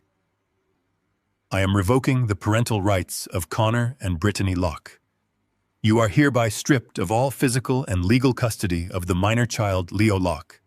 Full permanent guardianship is granted to the grandfather, Vincent Locke. Furthermore, I am issuing an immediate restraining order. Neither of you are permitted to come within 1,000 feet of the child or the grandfather. If you violate this order, you will be arrested on sight. Brittany collapsed forward onto the plaintiff table, sobbing uncontrollably. The judge was not finished. I am ordering the bailiff to impound every document presented here today. Judge Miller continued, her voice ringing with absolute authority. These files, including the Internet protocol logs, the forged power of attorney, and the hospital bribery recordings, will be handed directly to the district attorney for immediate federal criminal review. This custody hearing is adjourned. You should both seek new criminal defense representation immediately because the state will be pressing charges before the week is over. The judge stood up and walked out of the courtroom through her private chambers, leaving the heavy silence of absolute ruin behind her. The civil battle was over, but the criminal nightmare for my son was just beginning. Tobias Reed calmly began gathering his files, closing his battered leather briefcase with 2 sharp clicks. I remained seated at the mahogany table, watching the absolute destruction of the boy I had raised. Connor slowly pushed his chair back and stood up. The arrogant man who had tried to throw me into a psychological prison was completely gone. He stumbled across the center aisle, his knees weak, his face wet with genuine terrified tears. He stopped a few feet away from me, trembling like a fragile structure in a hurricane. "Dad, please," Connor whispered, his voice cracking with desperate panic. "Dad, you cannot let them do this. You have to tell them it was a misunderstanding. They are going to send us to federal prison. We will lose everything. I am your son, please. I will pay the $15,000 back. I will close the boutique today. Just call your lawyer off and tell the judge we can fix this as a family." I looked up at him, keeping my breathing perfectly steady. It is fascinating how quickly a predator becomes a victim when the trap they built snaps shut on their own leg. He was attempting to use the memory of my paternal love as a shield against the consequences of his own greed. But a father love is not a limitless resource that can be endlessly exploited. When you pour poison into a well for years, you cannot suddenly beg for a drink of clean water when you are dying of thirst. I stood up slowly, buttoning my suit jacket. I reached into the breast pocket of my coat and pulled out a single folded sheet of heavy legal paper. I did not raise my voice. I did not show an ounce of anger or vindictive joy. I simply looked at him with the cold, calculating precision of an engineer evaluating a demolished building. I slid the folded document across the polished wood of the table until it rested directly in front of his trembling hands. "There is nothing left to fix, Connor." I stated, my voice perfectly level. "You are entirely correct that you are going to lose everything, but you are fundamentally misunderstanding the timeline. You already lost it." Connor looked down at the paper. He reached out with shaking fingers and unfolded it. He stared at the bold black text printed across the top of the page. It was not a settlement offer. It was an immediate court-approved notice of eviction. His bloodshot eyes darted up to mine, completely lost in confusion. "What is this?" he choked out. "That is the natural consequence of your own mechanical failure," I explained, watching the devastating realization slowly begin to dawn on his face. 90 days ago, you forged my signature on a durable power of attorney. You used my stolen identity to bypass the banking security protocols and extract $250,000 second mortgage against the equity of the colonial house. You took that massive lump sum of cash and funneled it into offshore accounts to fund your lifestyle. Connor swallowed hard, stepping back as if the paper was burning his hands. Your brilliant tactical plan was to intentionally default on those mortgage payments. I continued, refusing to let him look away from my gaze. You were going to let the bank foreclose on the property, knowing that because the deed was solely in my name, The massive fraudulent debt would crash directly onto my shoulders. You planned to completely bankrupt me and leave me homeless in my retirement just so you could walk away with the cash. It was a very effective strategy, Connor. But you forgot one critical structural detail. Brittany had stopped crying and was staring at us across the room, her face pale with mounting horror as she listened to the precise forensic breakdown of their secret fraud. When a mortgage goes into severe delinquency, the lending institution automatically notifies the primary guarantor, I told him, the absolute truth settling over the room like a heavy winter freeze. The bank alerted me to the defaults weeks ago, but I did not immediately report your forgery to the fraud department. I let the default mature. I let the delinquency reach the critical threshold of foreclosure. And then early this morning, while you were putting on your expensive suit to come here and lie to a judge, I went to the bank. Connor shook his head rapidly, refusing to accept the reality of his situation. I paid the outstanding arrears using my own liquid capital. I stated the final lethal piece of the puzzle sliding perfectly into place. I legally purchased the entirety of the debt you created. And because the original property deed has always belonged exclusively to me, your intentional default gave me the absolute legal right to foreclose on the secondary occupants of the house. I foreclosed on you, Connor. I requested an emergency municipal eviction order based on fraudulent hostile tenancy, and the judge granted it 2 hours ago. No. Connor breathed out, stepping backward, until he hit the wooden railing of the gallery. You cannot do that. All of our things are in that house. Our clothes, our furniture, everything we own is in there. Not anymore, I corrected him coldly. While you were sitting in this courtroom crying fake tears for the judge, the county sheriff arrived at the colonial house. They have already changed all the exterior locks. They have disabled the garage access codes. A moving crew has carefully packed every single piece of furniture, every designer dress, and every expensive item you purchased with stolen money and placed them on the public curb in the freezing snow.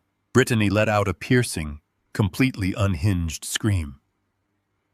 She grabbed her designer handbag and ran out of the courtroom, her high heels echoing frantically down the hallway as she rushed to try and save her precious belongings from the winter storm. You have 0 days to vacate the premises, Connor, I said, looking at the ruined man standing before me.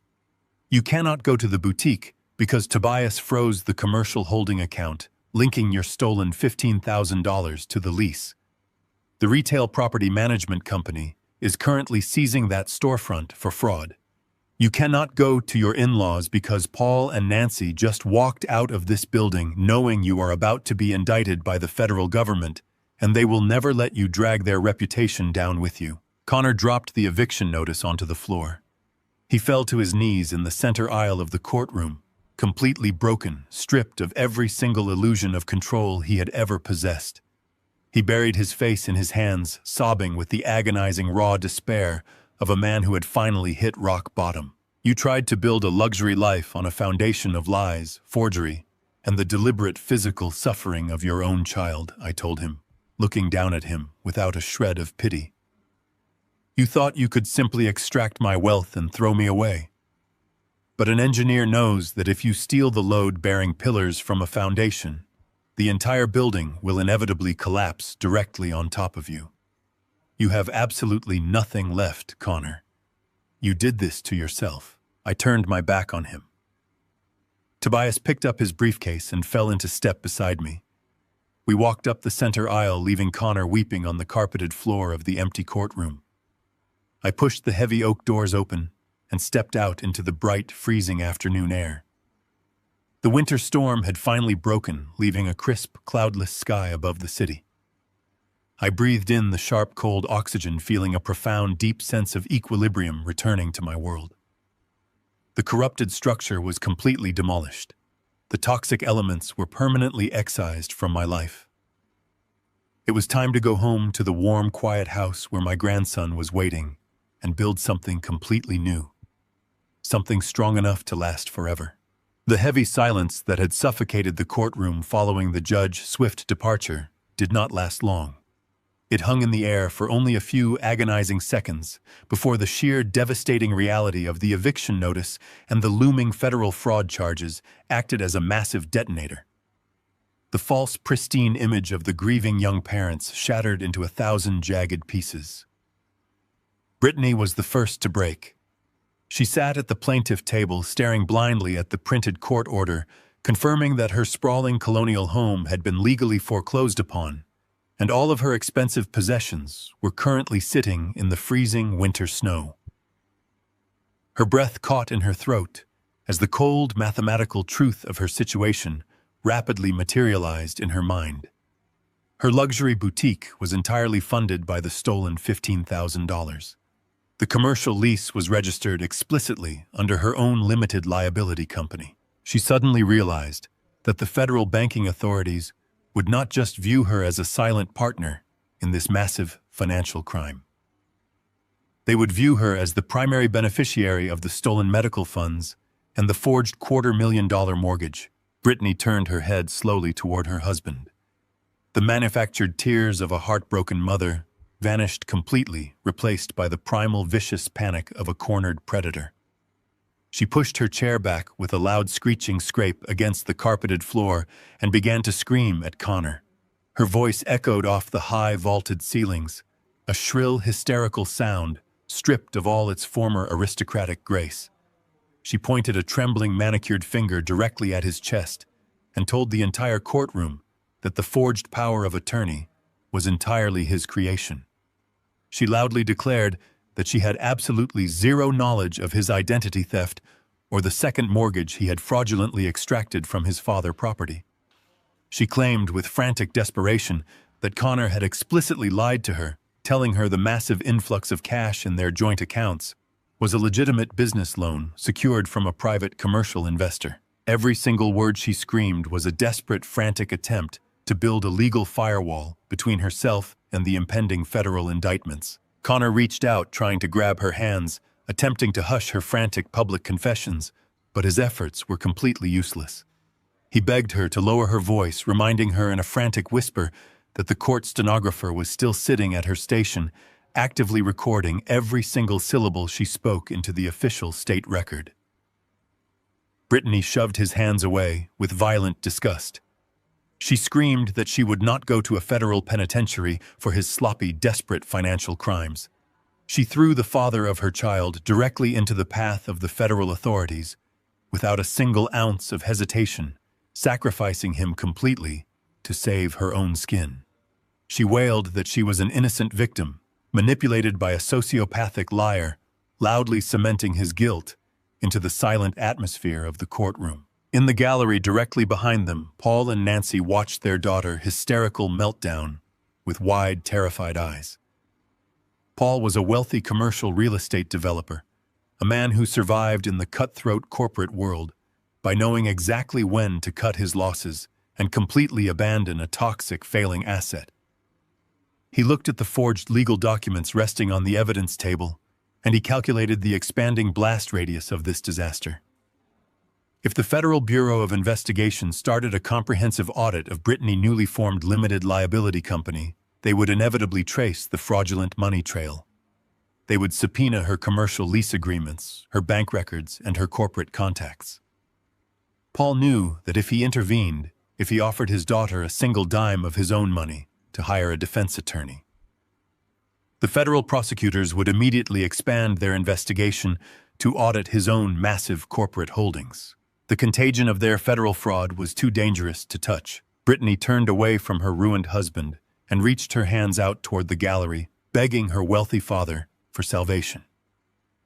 She asked him to call his expensive corporate lawyers to fix the situation, to pay the bank the $250,000 and make the criminal charges disappear. Paul did not reach back to comfort his weeping daughter. He stood perfectly rigid, his face hardening into a cold, impenetrable mask of absolute self-preservation. He looked at Brittany and told her with a voice devoid of all paternal warmth that she was a grown woman who had signed a fraudulent commercial lease of her own free will. He stated loudly enough for the armed bailiffs standing near the doors to hear that his development firm had absolutely zero connection to her retail boutique or her husband's illegal banking activities. Nancy let out a choked, agonizing sob, stepping toward the heavy wooden railing to comfort her hysterical daughter. But Paul grabbed her arm with bruising physical force. He pulled his wife back toward the center aisle, physically forcing her away from the toxic wreckage of their child life. He told Brittany coldly that she had made her own bed and she would have to lie in it. He absolutely refused to let his pristine commercial empire crumble to the ground because of her criminal stupidity and her boundless greed. Paul and Nancy turned their backs on the courtroom and walked out through the heavy double doors, leaving their daughter sobbing uncontrollably on the floor, entirely abandoned by the wealth and privilege she had worshipped her entire life. Connor watched his wealthy in-laws walk away, severing the final thread of his social elevation. He looked at his wife weeping on the carpet, actively trying to distance herself from his very existence. His high-priced aggressive litigator had already fled the building to save his own legal license. Connor had no house, no money, no legal defense, and absolutely no family left to manipulate. The structural collapse was absolute. Every single parasitic attachment he had carefully cultivated over the past decade had violently severed its connection to avoid being dragged down into the dark abyss of federal prison. He was completely and utterly isolated, trapped in the center of a demolished life that he had destroyed with his own two hands. Connor turned his head slowly, looking across the center aisle toward the polished mahogany table where Tobias and I were silently observing the fallout. His eyes were wide with the hollow, terrifying emptiness of a man who has finally realized the absolute terminal finality of his actions. The arrogant, entitled son who had stormed into the emergency room, trauma center, demanding my immediate arrest, who had callously tried to lock me inside a psychological prison just an hour ago, was completely gone. He stumbled forward, his knees buckling slightly under the crushing weight of his own destruction. He stopped just a few feet away from my table, trembling like a shattered support column about to give way. He looked at me with tears streaming down his pale face, and he begged me for a second chance. His voice cracked with raw, pathetic desperation as he promised to pay back every single dime of the stolen $250,000.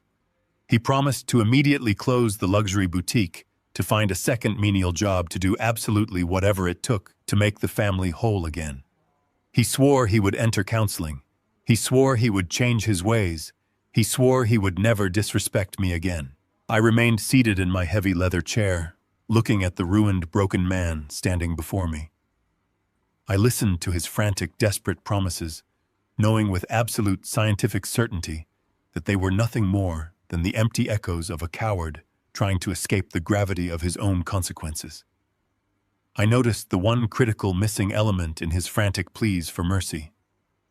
He did not apologize for locking his sick 7-year-old son in the freezing sleet to suffocate. He did not express a single ounce of remorse for depriving a vulnerable child of his life-saving respiratory medication for months on end. He did not apologize for trying to steal my sanity or attempting to leave me bankrupt and homeless in my old age. He only apologized because the trap had snapped shut, and he was terrified of the impending federal prison sentence. His grief was entirely manufactured, born of self-pity rather than genuine moral realization. I did not offer him a single word of comfort. I did not shout at him or express a fraction of an ounce of vindictive, joyful triumph. A structural engineer does not argue with the lingering dust after a condemned building has been safely and efficiently demolished.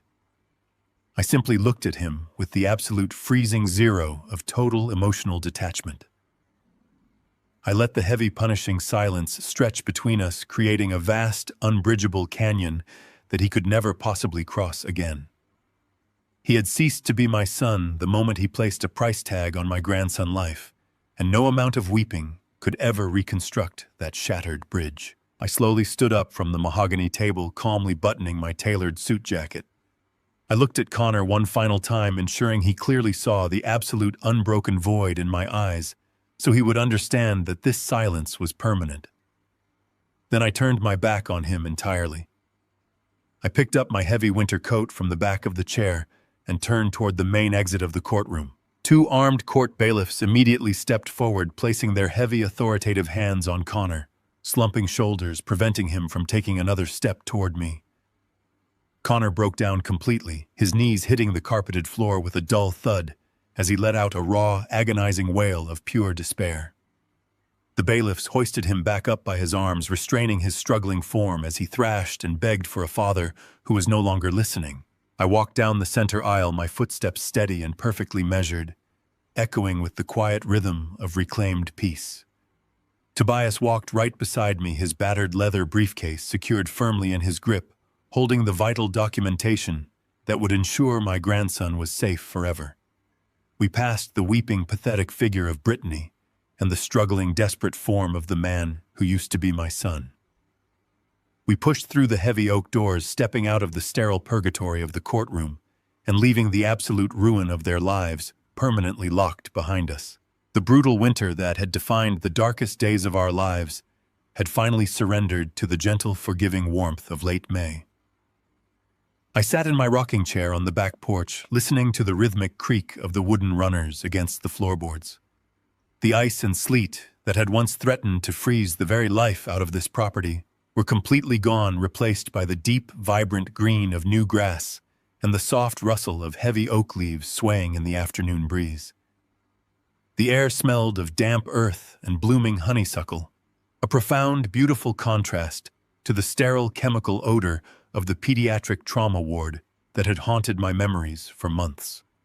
A structural engineer knows that the true test of a foundation is not just how it withstands the violent impact of a storm, but how it settles and stabilizes after the ground finally stops shaking. My home had stopped shaking. The structural integrity was fully restored. The heavy steel security deadbolts and the perimeter cameras Tobias had installed during the height of the legal warfare were still active, but they no longer felt like the walls of a besieged fortress. They simply felt like permanent, unbreakable boundaries, keeping the toxic elements of the world exactly where they belonged on the outside. At the far edge of the lawn, near the heavy wooden fence I had built with my own hands, my grandson was chasing a yellow tennis ball. Leo was running. He was not stumbling. He was not stopping every few feet to clutch his chest in a desperate, agonizing panic. He was simply running, his small sneakers kicking up bits of fresh grass as he laughed out loud. The sound of his laughter was the most beautiful acoustic resonance I had ever heard. I listened closely to the rhythm of his breathing carrying across the open yard. The terrifying, shallow rattle that used to echo from his damaged lungs had completely vanished. It was replaced by the deep, clear intake of a healthy 7-year-old boy pulling the warm spring air effortlessly into his chest. His medical condition was entirely managed now. It did not require $15,000 withdrawals from a trust fund or dramatic fabricated trips to specialized winter clinics. It only required a grandfather who actually remembered to administer a simple daily inhaler and who cared enough to schedule regular, honest pediatric checkups. The first few weeks after the emergency custody hearing had been difficult. Leo had suffered from severe night terrors, waking up screaming because he thought he was still locked on that freezing concrete patio. I had spent countless nights sitting in the armchair beside his bed, holding his hand and promising him that the cold would never touch him again. Slowly, the fear had drained out of him. He had gained 12 pounds since the judge granted me full, permanent custody. The pale, translucent fragility of his skin had been replaced by the warm flush of healthy circulation.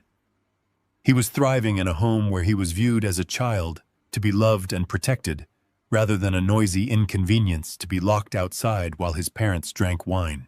Resting on the small wooden table next to my rocking chair was a thick envelope bearing the official embossed seal of the state district attorney. It had arrived in the morning mail delivery, but I had felt no urgent desire to tear it open. I had let it sit there for hours, drinking my morning coffee and reading the newspaper before finally breaking the heavy paper seal. Now the thick legal document lay unfolded in my lap.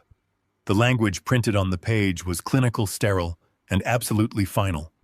It was the formal notification of sentencing for the federal and state criminal cases against my former son and his wife. Connor and Brittany had attempted to negotiate a plea deal, playing the roles of overwhelmed young parents who had simply made a series of unfortunate financial errors. They had tried to cry for the federal judge just as they had cried in family court. But Tobias Reed and the federal prosecutors had ensured that no such mercy was granted. The irrefutable forensic evidence of the forged power of attorney, the traced wire transfers, and the medical toxicology reports had crushed their defense into dust. The document confirmed that Connor Locke had been sentenced to 12 years in a federal penitentiary for multiple counts of wire fraud, identity theft, and banking forgery. He was also given a consecutive state sentence for severe child endangerment, ensuring he would not breathe free air for a very long time. Brittany Locke had been sentenced to 8 years in a federal facility for her role as a willing co-conspirator in the grand larceny and her explicit complicity in the life-threatening medical neglect of her own biological son. The letter also detailed the massive financial restitution orders, but that money was largely irrelevant now. The luxury boutique she had dreamed of opening had been seized and liquidated by the federal government before it even opened its doors. The commercial property management company had sued them both into absolute permanent bankruptcy. And Paul, the arrogant commercial real estate developer, who had stood in my foyer and tried to buy his way out of a felony investigation with a gold pen, had suffered his own catastrophic collapse. Once the Federal Bureau of Investigation began looking into his daughter, their forensic auditors inevitably turned their attention to his corporate empire. Paul had spent decades cutting corners, bribing city zoning officials, and falsifying commercial property valuations. The intense media scrutiny surrounding his daughter's federal indictment had caused his wealthy corporate investors to panic and pull their capital overnight. His empire crumbled into dust, taking his arrogant threats and his cashmere coats down with it. Nancy had filed for divorce to protect her own remaining assets, leaving Paul completely ruined. They were all gone. The parasites had been completely and permanently excised from the structure of my life. I picked up the heavy legal document from my lap. I did not feel a sudden surge of vindictive joy or a lingering sense of paternal sorrow. I felt nothing but the calm, quiet equilibrium of a perfectly balanced equation. I stood up from my rocking chair, holding the paper in my right hand. I walked over to the heavy-duty paper shredder sitting in the corner of my home office just inside the sliding glass doors. I turned the machine on, listening to the low, steady mechanical hum of the motor. I fed the district attorney letter into the metal teeth. I watched as the names of my son and his wife, the details of their prison sentences, and the official state seal were systematically pulled down and sliced into hundreds of meaningless paper ribbons. I took the plastic bin from the shredder, walked into the kitchen, and dumped the shredded remnants directly into the trash can, alongside the morning coffee grounds and the discarded eggshells. They were no longer a threat. They were no longer a tragedy. They were simply garbage. I walked over to the kitchen stove and turned on the front burner. Even though the spring weather was warm, Leo and I had developed a late afternoon ritual that we maintained regardless of the season. I poured cold, whole milk into a small metal saucepan, watching it slowly heat over the steady blue flame. I stirred in 3 spoonfuls of rich dark cocoa powder and a dash of vanilla extract, moving the wooden spoon in slow, deliberate circles. The sweet, warm aroma filled the kitchen, erasing any lingering scent of the past. I poured the steaming chocolate liquid into 2 heavy ceramic mugs.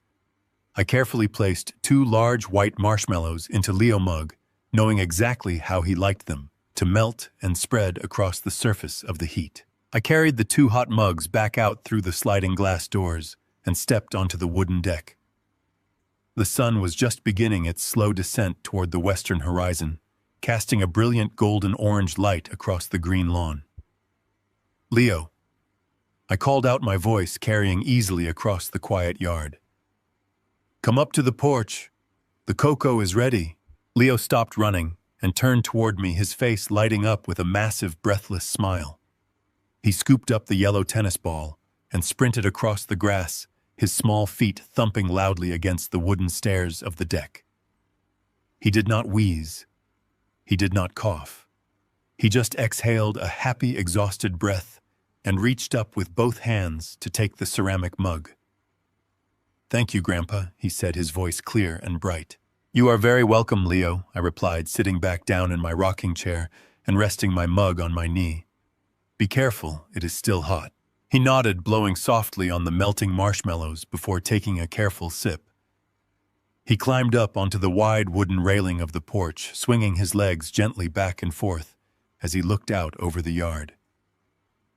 I sat beside him, drinking my cocoa, and watching the sky slowly transition from a bright afternoon blue to a deep, vibrant shade of orange and purple.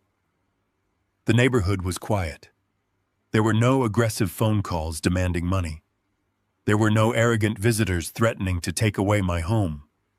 There was only the sound of the wind in the trees and the steady, healthy breathing of the boy sitting next to me. An engineer understands that you cannot build a lasting structure on a foundation of lies and entitlement. When the rebar is completely rotten, no amount of expensive paint or luxury finishing can stop the inevitable collapse. You have to tear it all down to the dirt, clear away the toxic debris, and start over with materials that are actually meant to last. I had cleared away the debris. The boundaries were now absolute and unbreakable. I looked at my grandson, watching the sunset reflecting in his bright, clear eyes, and I knew with absolute certainty that this new foundation would never fall. The greatest lesson one can learn from this ordeal is that true family is never defined simply by shared biology or societal expectations, but by consistent actions of mutual respect and genuine care. When individuals choose to view their own relatives solely as financial resources to be exploited, they entirely forfeit their right to be called family. True love requires unyielding protection, especially for the most vulnerable among us, and it demands the absolute courage to sever toxic ties, no matter how painful that excision might initially seem.